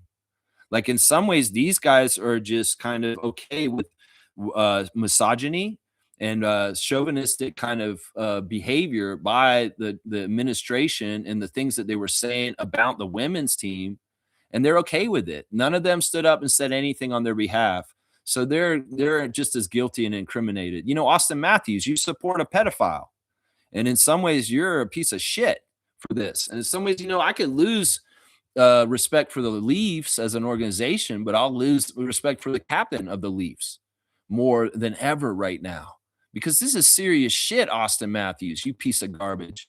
And, you know, it will be interesting to see how Leaf Nation reacts to this. Maybe some of them are okay with it because they're all in line with misogyny and white supremacy and all this other bullshit, and they're okay with it because that's who they are hidden all this time also. Because that's the thing that's disappointing.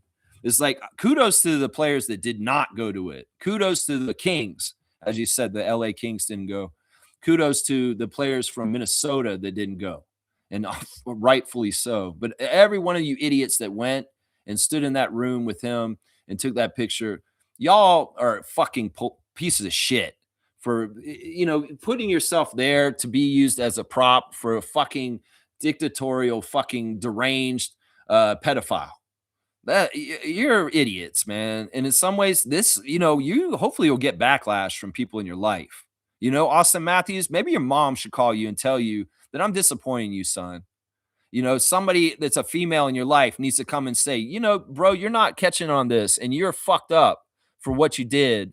And in some ways, I hope you can come out publicly and say something nice about the U.S. women's gold medal team in defiance of this, or just make up for this, some sort of correction. But no, you went there and you were used as a fucking prop for a fucking dictator, a fucking piece of shit. And I didn't have a whole lot of respect in some ways for Austin Matthews in some ways, because I don't watch hockey. I don't care if the Leafs win or not. And in some ways, he was just the face of the Leafs. But now it's like there's a whole other dimension to him that's just ugly and gross. And, this is what I'll say. Every single one of you guys that stand with him yesterday in that picture, you stand for what he stands for. You're fucking pieces of shit. And the fact that you validate and say that what he's doing is okay makes you guys accomplices. I'm going to say that right now. Man. Yeah, Kaz is here. Good morning to Trucker Kaz. Good morning, everyone. Good morning to you, sir. I hope you and your family are doing very, very well this Wednesday morning. G saying, I don't see CMB as a center against big teams with true big centers. That's a bit unfair matchup for him. That may be true. That may be part of it right there, as G's saying. Maybe he's had a rookie year where he's an unknown and he's gotten away with stuff. We know this happens, whether it's in baseball or in basketball. There can be an unknown player like a pitcher, and nobody's figured them out yet. And they have a really good rookie year because they caught everybody surprised, and the scouting reports haven't caught up. This could be a problem going into the next few years with Colin, is that he is an undersized center, and there are probably ways to exploit him for his height. And it's just that they haven't all figured it out yet because he's quick and he's strong. And maybe the Thunder did figure it out a little bit last night. That's why sometimes players go through sophomore slumps after an exemplary rookie year, is because they got figured out. So I think that you're right. That's why I never thought long-term he's a center. I've never liked the idea of them saying, oh, he's going to be a starting center for us. No, we would be exploited for that.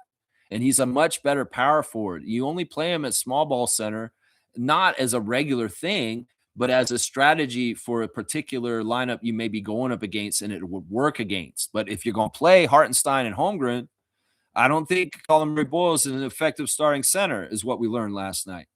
And there's nothing wrong with that. He shouldn't be a center. He's 6'7". And in some ways, he's been cheating and getting that, doing that well this year in some ways because he's an unknown. So they're going to catch up to it at some point. And that's a problem right there. They're going to catch up. And maybe we need to be ahead of the curve and start putting him out there with a true center like Jakob, and so he can play in his proper position. You know what I mean? Or even with Scotty. I would flip that. I would say, Scotty can play center legitimately. And, you may just need to flip it where, Colin, you're actually the 4 and Scotty's playing the 5. And we don't like Scotty playing the 5, but he's been more effective at it in some ways, and he's more steady at it than we give him credit. Denali's saying, I'm talking about current LeBron. He will be motivated to win another title this year. Yeah, you're crazy. You're crazy. He doesn't have the personnel. He doesn't have the team to do it. You were better off with Davis on your team than Luka if you're trying to win championships, because he's a defensive player and he's what y'all need. No, DeAndre Ayton don't cut it. He disappears in the playoffs, and you got your three best players are similar, and they kind of have the same problems. There's same problems with Luka, LeBron, and Austin. They're all very good offensive players, but their defense is lacking. In the second season, defense rules. And you guys have no legs in that season. You guys are going to be out very fast. Trust me. And it could be any of the Western teams that beat y'all. I wouldn't think you could beat the Thunder. I wouldn't beat y'all. You could think that you could beat the Nuggets. I don't think you could beat the Spurs. I don't think you could beat the Rockets in the first round. Any of these teams, if you guys play them in the first round, you're out. You're out this year. And you may say this just because LeBron's old and you think he's going to retire and he's going to try and go for one last hurrah. but he don't have it in him. He does not have the same thing that he used to have. He cannot control the game like he used to. It's just not in the 40-year-old LeBron James. Just let's be realistic here. I know you're a big Lakers fan, but let's be realistic here. And I appreciate you being here and having the sub for my channel. Let's see. Shaq Lindsay saying, scratch your head on that one. Grady needs to grow some balls because it's going to get even harder for him now that Jacoby is emerging. If you thought it was bad, that his confidence might be fractured because of less minutes now. I mean, I don't know what Grady should do. I think that in some ways, he just never was an NBA player. And I called that when he was coming out of Kansas, when he looked like a little kid. I'm like, this dude's not going to be able to play in the NBA. I thought it was a joke. Well, he surprised me in his first 2 years, and he actually did something last year as a starter. And I'm like, well, maybe he can play. But now reality's hitting again this year, and it seems like my initial first impression of him was correct. And I hate that because I warned the Raptors, don't draft Grady Dick before that draft because I said he's not an NBA player. He won't be able to play at the size and speed of the NBA. But people thought, well, he's a gifted scorer. He can do this. He can do that. But you know what may have been the difference? And since the years that we drafted Grady 3 years ago, the NBA has pivoted into a more physical league by implementing more FIBA-style foul calling. And that's hurt Grady. Grady may have been a fantastic player in the era before the one we're going into. It's kind of like Bargnani. He was way ahead of his time, and he was in the wrong era. Grady would have worked really well in the 2010s of LeBron and Kevin's no-touch defense foul kind of NBA, where he could have all the room in the world where nobody's getting physical and doing anything. He could have probably flourished if his rookie year was in 2011 for a whole 10 years. But this is a physical new NBA that's integrating more FIBA-style refereeing. And Grady can't play physical NBA. That's the problem here. And that's the problem right there. That's the biggest problem right there is what I'm saying. So, man, he's got to hit the weight room. In some ways, I know his metabolism's super high, and it's really hard for him to gain weight. I mean, he's eating that food, that fuel company. He's posting it on his Instagram. In fact, let me go look at that. I'm going to talk about Instagram real quick. He might be on there, and I'll do it real quick. First of all, Norman Powell has this latest episode of Understand the Grind. You guys know he has a YouTube show. Understand the Grind episode 3 is out, all access, All-Star Weekend. So you can see Norman's All-Star experience from last weekend on his YouTube channel. So yeah, check that out for sure. There's a fun clip from the show with him and Siakam reunited in the world locker room. And that's fun, man. I love to see that, man. Look at these guys. They're so fun to see reunited. Siakam's such a cool dude, man. I love Siakam so much. Let's see what else we got. Toronto Tempo president Teresa Resch has got a friend of theirs has gotten the new Explorer 26 jersey for the Toronto Tempo, and they're saying, okay, now get this CBA done so I can rock this at the Tempo home opener. That's right. Well, there's news out yesterday that Adam Silver and Kathy Engelbert have said that for this season to go off without any delays and not have any snafus, they have to have the agreement by March the 10th. So for the WNBA season to go online, to be on time, and to have it happen the way they want it to, this agreement has to be met in the next 15 days. So this has to be done soon. So get this shit done because I want to see the Toronto Tempo become a team. And even if they have to throw players together in an expansion draft and a regular draft, like within a couple of days, I just want to see this shit start. And in some ways, it's like we're waiting with bated breath to get the Toronto Tempo to go, to see what they're going to be. And, man, everything's delayed because of this labor strike kind of stuff. So, yeah, they're saying March the 10th. If they don't have it done by March the 10th, it's all going to be delayed and messed up. So just so y'all know, Murray-Boyles with his entry pick, he was carrying pink shoes. Did you guys notice that the Raptors were all wearing different color shoes with their white jerseys last night? And visually, it was kind of cool looking. We had RJ and Jacoby running around in green shoes. Scotty was wearing the yellow shoes. CMB was wearing pink shoes. We had Brandon wearing regular white shoes. And we had IQ was wearing black shoes. It was they were all like wearing different color shoes. And I don't know, aesthetically, it just looked good to me during the game. Maybe y'all noticed that too. I don't know. I don't know if y'all noticed that exactly. But yeah, CMB's got a highlight of him protecting the paint in the game last night with a big, huge block on Wiggins. Yeah, that's a good play. Let's see. SGA, like I said, he posted a story about Cason Wallace and what he did last night. He said, "Welcome home, Cason Wallace to Canada." You saying Cason Wallace is a Canadian? Where were you, SGA? Were you even at the game last night? Jonathan Mobo has a highlight from his game against College Park last night where he got a big block on the College Park Skyhawks and ran it back the other way and got a nice big layup on the other side. So fantastic plays by Jonathan. Keep going, stat stuffing. That's right. That's right. Let's see. Raptors official the Raptor has got some fun stuff. You know, there was a moment last night where the Raptor, they were showing Carlton the Bear and the Raptor skating in inflatable Raptor and Carlton the Bear suits at the game last night. And then they had the Raptor on the court with Mark Strizzy getting interviewed, and the Raptor was wearing the inflatable suit. And then breaking the fourth wall, he opened up the suit and he was the Raptor inside the suit. So I've always wondered about this. The big Raptor that bounces, of course, it's the same guy, but would he wear the Raptor suit inside the Raptor suit? Like some sort of nesting doll, like a Russian nesting doll? He does, apparently, because we found out yesterday that he will take off the inflatable and he's wearing the Raptors regular suit underneath it. That was so weird to me. I don't know why that kind of stuff is interesting to me. Maybe y'all are like, why are you talking about this? I'm just saying the Raptors wears the Raptor suit inside the giant inflatable Raptor suit. I always wondered about that. Why would he wear both if he's not going to take it off if he's out there? That would make it harder to do the work inside the big suit if he's wearing the little suit, right? I would think. Maybe he gets claustrophobic. I don't know. It's crazy. AJ Lawson's got his stat line from last night on his Instagram: 28 points, five assists, 4 rebounds. Kelly Olynyk's eating sushi, so he's going to be full of sushi when he gets the arena tonight playing against the Raptors. He's got all kinds of sushi there. Let's see. Sandro's best friend, Alessandro, the Italian photographer, is asking, where's the best view for Toronto? Where is the best way to get the view? I wrote him back. I said, the upper observation deck at the CN Tower is the highest view you can get. You could go to CN Tower and get some crazy views like Drake's album from the CN Tower, Alessandro.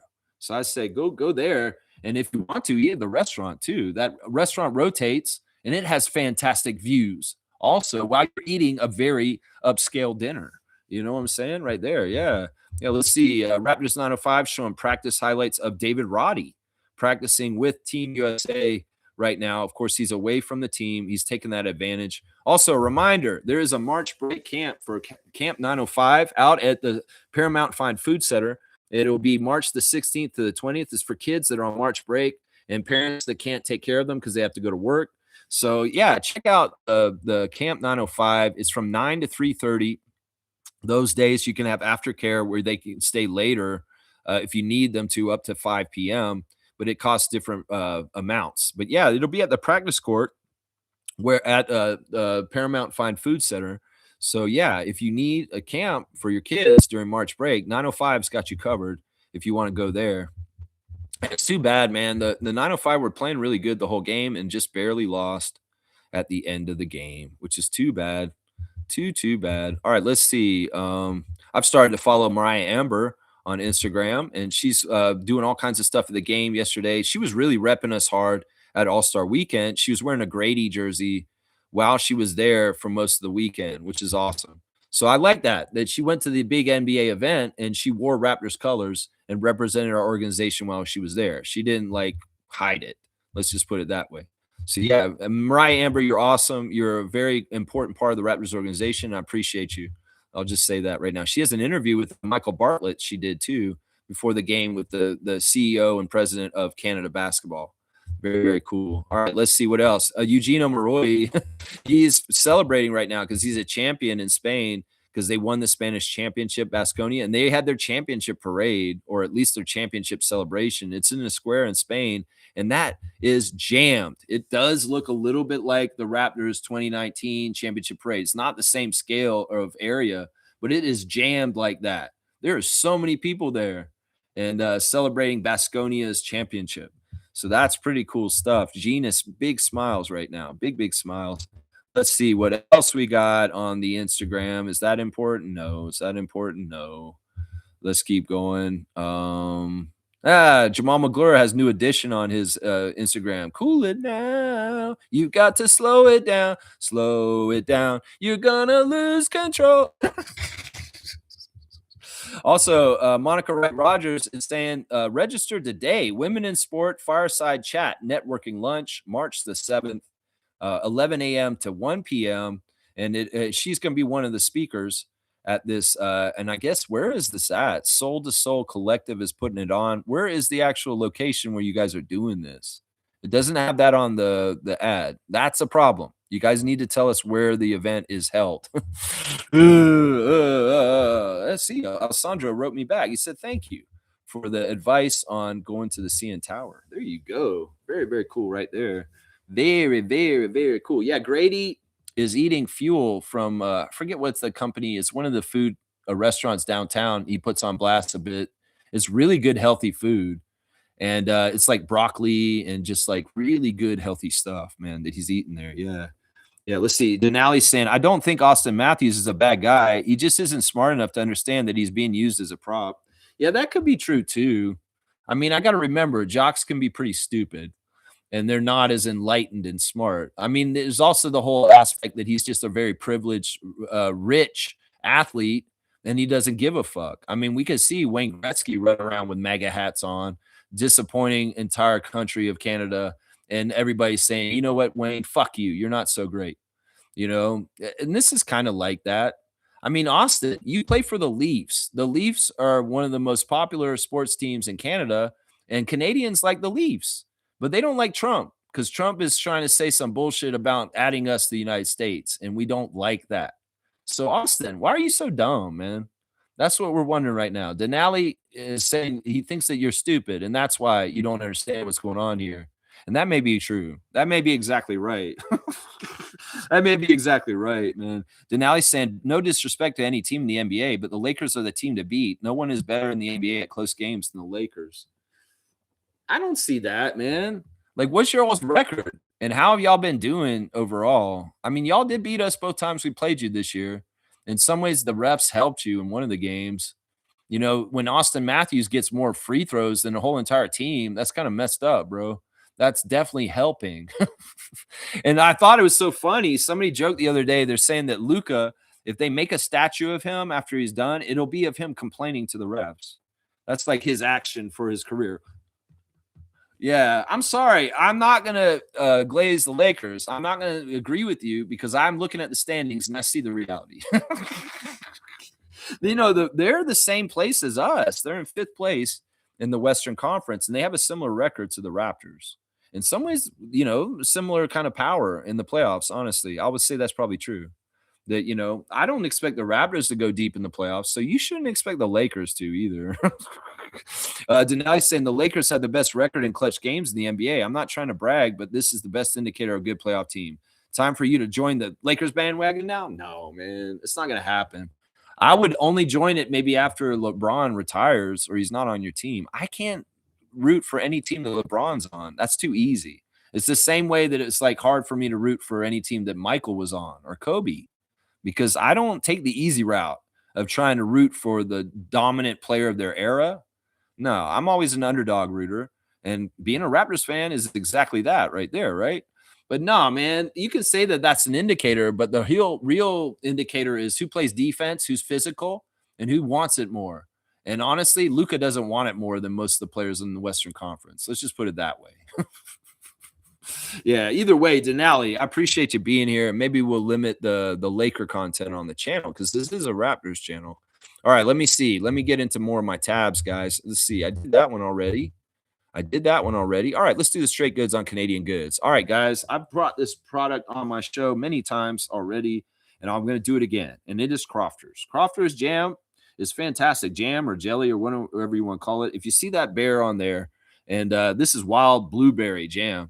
This is Canadian-made jam, and it's from Ontario. And if you don't have it at your store, you should ask for it. Some German immigrants that came to Canada started making growing food, and fruits. And then they started making jams. And that's how this company came about. And it's just grown and grown from a small family business to being, here in Canada in a pretty big way. So, guys, Crofters, organic and jam is fantastic, man. This stuff is awesome. So I don't buy any American jam. If you want jam that's made here in Canada, this is your brand right here, Crofters. And if you don't have it at your grocery store, ask your grocery store to start carrying it. Yeah, you can always tell it's Crofters by the black bear there. See, they just established it in 1989. Yeah, this is a fantastic product, a really, really good, high quality jam. That's what I'm saying, man. That's right. Denali's saying, sorry for talking about the Raptors. I mean, the Lakers. I'll only talk about the Raptors from now. I like the Raptors too. It's all good, Denali. I don't mind talking a little bit about any NBA team. We have our Knicks fan that comes in here and he always wants to talk a little bit of Knicks. And I don't mind. I mean, we can talk a little bit. It's just, I want it to be like, kind of new and fresh. And I mean, I understand you have a lot of confidence in the Lakers for the postseason. And basically, what I'm going to do is I'm going to read your comments and I'll react to how I feel about it. And that's all this channel is. And I just try to be realistic in the way that I do that. Yeah. Yeah. Raptors champs saying you love the Raptors, Denali. Yeah. Yeah. Denali, isn't that like it's a car? I know that, but it's also a region. But it's also, if you really go way far back, and if you know this, it's the elephant on Gumby. Yeah, this is how deep my pop culture knowledge is. You guys remember Gumby, the green boy of clay, who used to fight the blockheads with his little pink, orange pony, Pokey? And there was his friend Goo, which inspired the Sonic Youth album. My friend Goo is Goo from Gumby, and Prickle, the yellow dinosaur friend. Well, they had a friend that was a mastodon, and the mastodon's name was Denali. So that's kind of cool. You're making me think of old Gumby cartoons, man. Gumby was cool, y'all. You go check out old Gumby shit and just watch it. He's kind of like one of these kids that just had a very interesting view of the world. Anything's possible. And I'm Gumby. I can go into books, storybooks, and I can live in them all of a sudden, Yeah, I don't know. Anyway, maybe I shouldn't be talking about Gumby so much. I don't know. All right, let's keep going in the chat. Let's see where I'm at.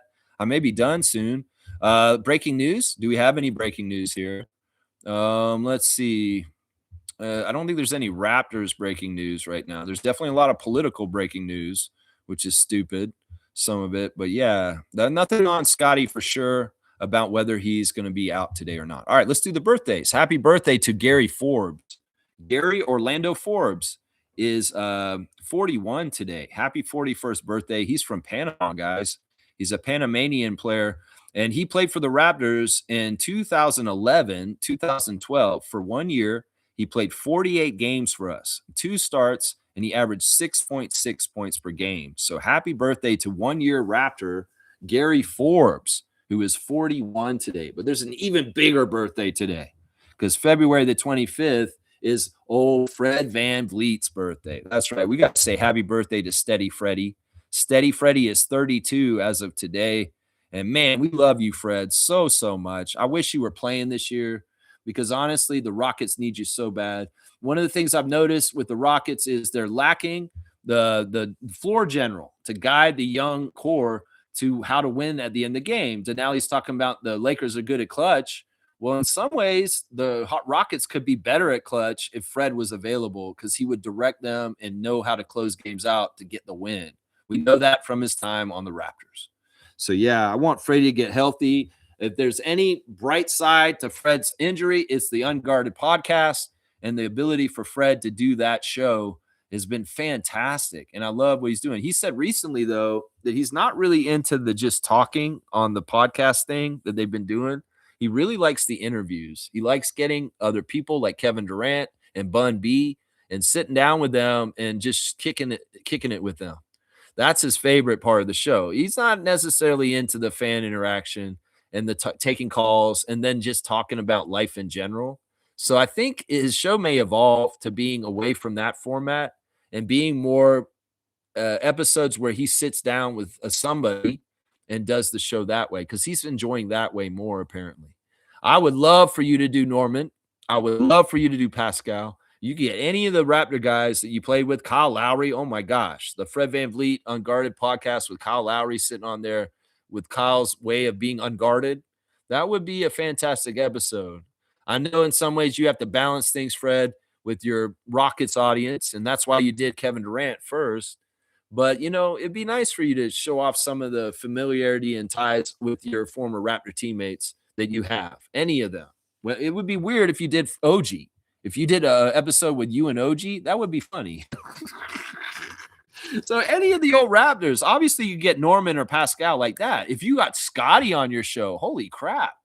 What a great Fred VanVleet Unguarded podcast that would be, to see Freddie and Scotty sitting there chopping it up like he did with Kevin Durant. Either way, we love your new show. We want you to get healthy faster. So hopefully you can be back. But I don't know if the chances of you being back for this year to help them in the playoffs are going to happen. But if you were, that would be a lot more helpful, seeing as Father Time ticks on and Kevin Durant ain't getting any younger. So we need you to get healthy. So in some ways, I want to root for the Rockets, Denali, because our guy Fred suits up in the Rocket Red. That's right. That's right. Yeah. Yeah. Let's see. Raptors champ saying Lex means law in Latin. Interesting, man. Yeah, I always thought it meant like word. It was like lexicon. Lexicon is like a word or something like that. That's interesting. The root word of lex, it means law. Oh man, if they let me make the laws in this world, I'd fix things. Trust me. There's all kinds of stuff I'd fix real fast. Because in some ways, money doesn't rule my world, and I don't think government or politics should be ruled by money either. The people should actually rule politics and government, and money ruling it all is one of the biggest problems and failures of our world today. And if I was able to be in charge and be the king of the world and all the rules, I would make a just world that everybody would be okay. And then I would probably abdicate and I would give the position to somebody that would ensure that the job would be done correctly in the philosophies of the framework that I set up. Yeah, I don't even want the power. In some ways, the people that don't want the power are the best people to lead because they're doing it altruistically in the purest reasons. And they don't have egotistical reasons. They don't have monetary reasons. People that just want to help everybody in general, those are the best leaders. Those are the best leaders. It's when you got self-interest, then you become corrupted. And that's just common in politics all around at this point. Where are the saints? Where are the people that give a shit about the elderly, the disabled, the youth, the young, the women, the trans, the everybody? They care about everybody equally and want things for everybody to be good and prosperous. That's the leadership we need going into the future right there, is those kind of people. That's right. All right, let me see. Where am I at in chats? Y'all, make sure you check on your fantasy teams. Make sure you do. That's right. Some of us are getting a jump on this week already, and some of y'all are lagging behind because you may not have tended to your garden that is called your Raptor Freak Yahoo Fantasy League team. So make sure you get in on that. All right, let's do the classic card. We are running to the end of the stream. We're right at 2 hours. This is perfect. We're going to get right done right at time. Really. Oh, this is a cool card. It's weird because this card. Wait, who's on this card that doesn't even have a list of the name who's on that card? Who is that? This is weird. All right, this card's going to be strange. All right, there's two sides to this card. And what we're going to do is we're going to go ahead and we're going to show one side of the card, and then we're going to show the other side of the card. And there'll be two opportunities because there's two different people on this card. And in some ways, one of the sides is a real NBA player, and the other one I want y'all to creatively answer, okay? I don't have to cover anything up because there's no answer to this. Who is this on this classic card? Let's just see what you guys say. This card is weird. It says, if you can read this, and it's got like period 3, Mrs. Donahue reading for today. Who is that? You guys just make a creative answer because obviously this is not an NBA player. This is not somebody we know, but I just want to say, who do you think this is? Let's just say this is an old card. It could be a more recent player that grew up after this. So I don't know. I'll take the most creative answer of who is this classic card. This is the weirdest classic card ever because like, what the hell am I supposed to do with this? This is a kid in school reading. Like, that's not an NBA player. Who is that? Which player do you guys think that looks like? Barack Obama? Fiercey thinks that looks like Barack Obama. the timeline's not right. Barack was already an adult in the 90s. You got to think about the age and what would work. Yeah, Smooth's like, what the fuck is this classic card? What are you doing, Lex? I don't know. Just say who you think this is. If this is like the 90s, who would be at this age and grew up and be in the NBA and look like that later? That's what I want to see. Yeah, I know this is a goofy card. This is weird. Of course, on the Raptor Freak channel, we're going to have weird stuff happen out of the blue that does not make any sense. I will give you a proper classic card after this. Don't worry. It's the other side of this card. There is a player on the other side of this card. It's just I wanted to do this weird one first. I want just the best answer. Barack Obama is not a good answer because Barack in the 90s was already like a 30-year-old man. So it's like he's not a kid in school in 95. And this is around 95, I think, when this card is.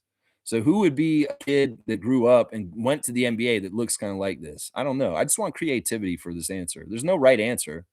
I just want one answer. Like, who do you think that is? Get right up in on that. Who would that be? If that is a child of a version of one of the players that plays in the NBA later, who would that be, guys? I don't know. This is feeling Anthony Davis. That's who I was looking for. That's pretty good. That's apropos. That looks like that could be Anthony Davis as a youth. You get it, Fiercey. Yeah. Because that's such a weird card and what I did right there. I'm going to give you 300 points for just get in there and trying it. All right. Here's the other one. Here's the other one. Yeah. Big brows. That does help. Here's the other one. And be fast. Okay. Because the other one's going to be quick. All right. Who's that? Michael Jordan. Slug DZ really fast. He wrote that in quick. Yeah, Michael Jordan is exactly right. We do full name, Denali. You have to write the whole name. So Slug DZ, you're going to get 23 points for Michael because this is, I mean, come on now. It says bullseye on it. That's obviously Michael Jordan. There's a championship trophy between his legs. And this will be Anthony Davis. And I'm going to give Fiercey 300 points for the Anthony Davis because that was more courageous and more creative to get that one. So it's cool. All right, we got two classic cards.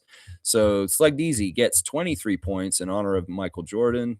It's easy to identify Michael Jordan. Come on. People around the world, we'd be able to determine Michael Jordan. So I'm going to put this as two different things. Anthony Davis for jokes and Michael Jordan on this card. And I'll write it in as Fiercey. Fiercey gets the 300 and Slug DZ gets 23, just symbolically. Because, yeah, whoever dared to make up who they thought that was going to get the major points. And I like what she said. Actually, that's who I was thinking. I was either thinking Anthony Davis or Tyrese Halliburton, maybe. You could maybe say that's Tyrese Halliburton. That's young Tyrese Halliburton. That's who that is.